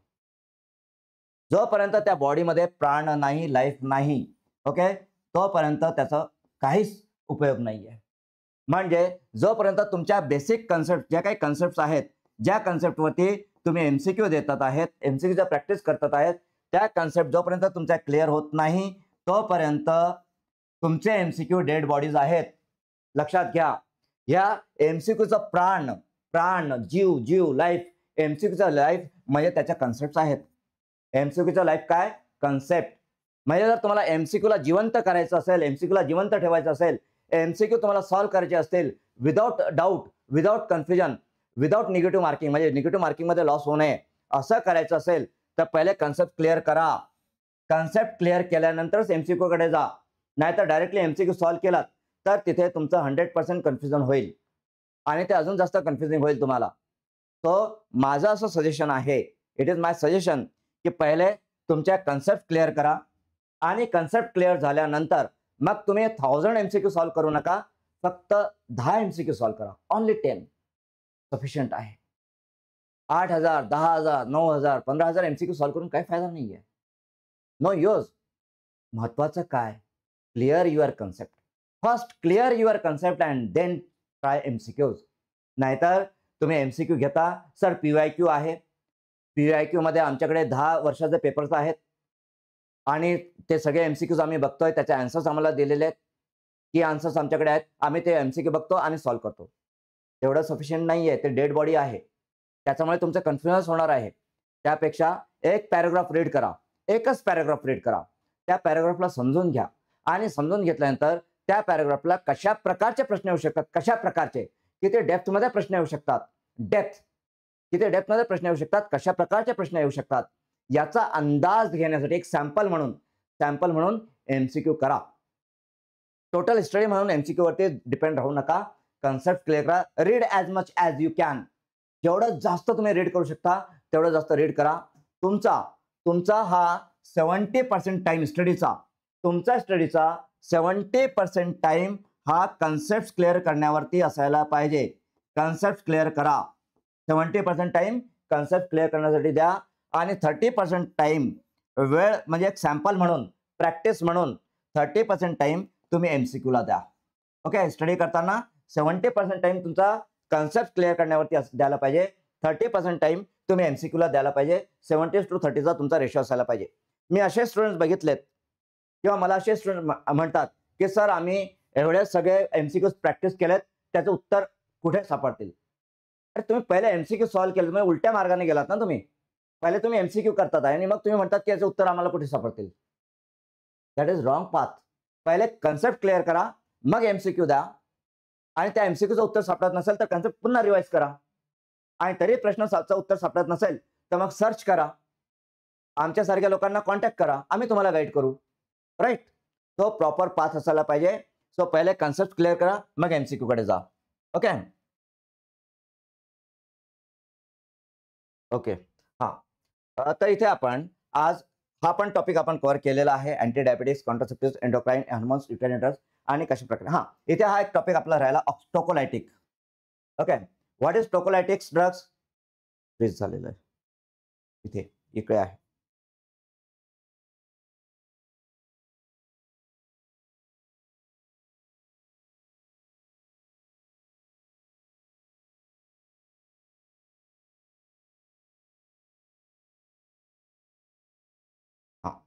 So tocolytics. Okay, so tocolytics काय असतात? ते युटेराईन रिलॅक्संट असतात. युटेराईन रिलॅक्संट, युटेरसला रिलॅक्स करणारे ड्रग म्हणजे टोकोलायटिक ड्रग्स, बरोबर आहे.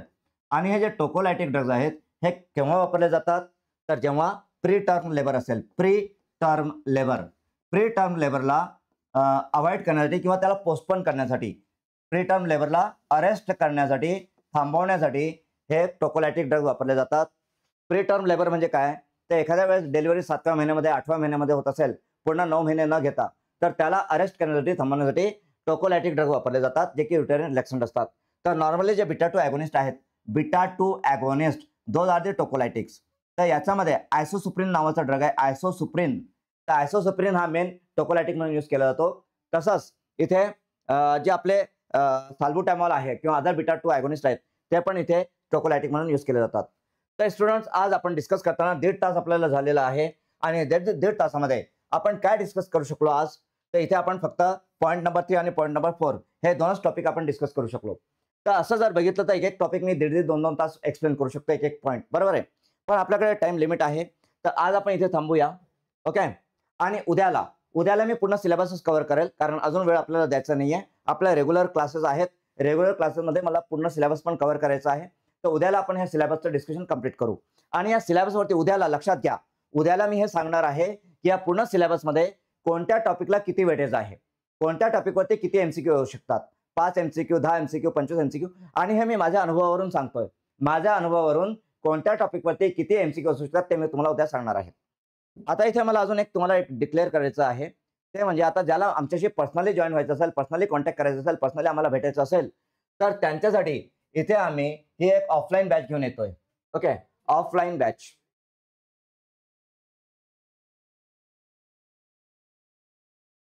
ओके, हां. तर ही आमची ऑफलाईन बॅच आहे, ठीक आहे. तो ऑफलाईन बॅच.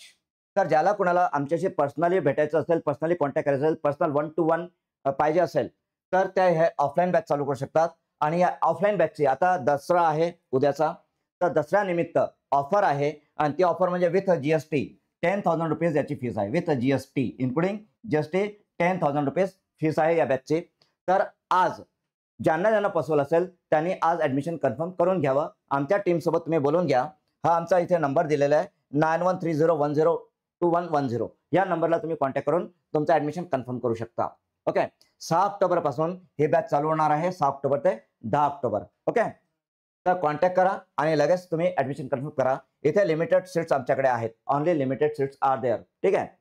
इथे अजून आमचा ऑनलाईन बॅचचं पण चालू आहे ॲडमिशन. अजून ऑनलाईन बॅचमध्ये आमचे आतापर्यंत 35 लेक्चर्स झालेले आहेत. 35 लेक्चर्स अजून होतील. तर जे काही लेक्चर झालेले आहेत त्याचं रेकॉर्डिंग तुम्हाला मिळेल आणि तुम्हाला ग्रुपमध्ये पण ॲड करून घेतलं जाईल आणि तुम्हाला ऑनलाईन बॅचमध्ये पण पूर्णपणे नोट्स वगैरे सगळे मिळतील, एमसीक्यू टेस्ट सिरीज वगैरे सगळे तुम्हाला दिलं जाईल.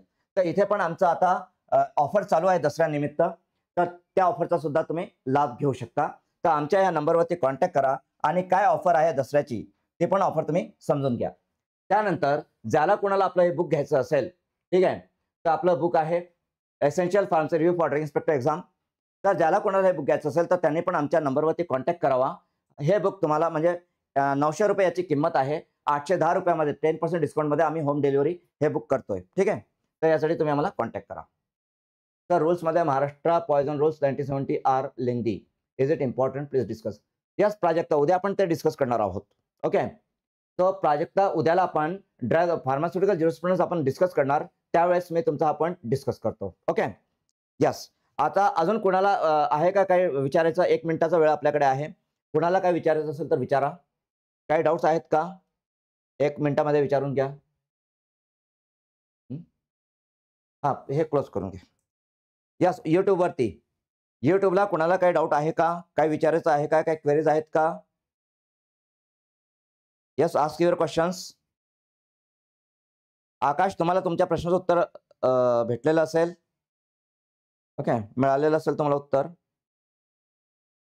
ओके, चालेल. तर स्टुडंट्स आपण आज इथे थांबूया, उद्या कंटिन्यू करू. Thank you very much.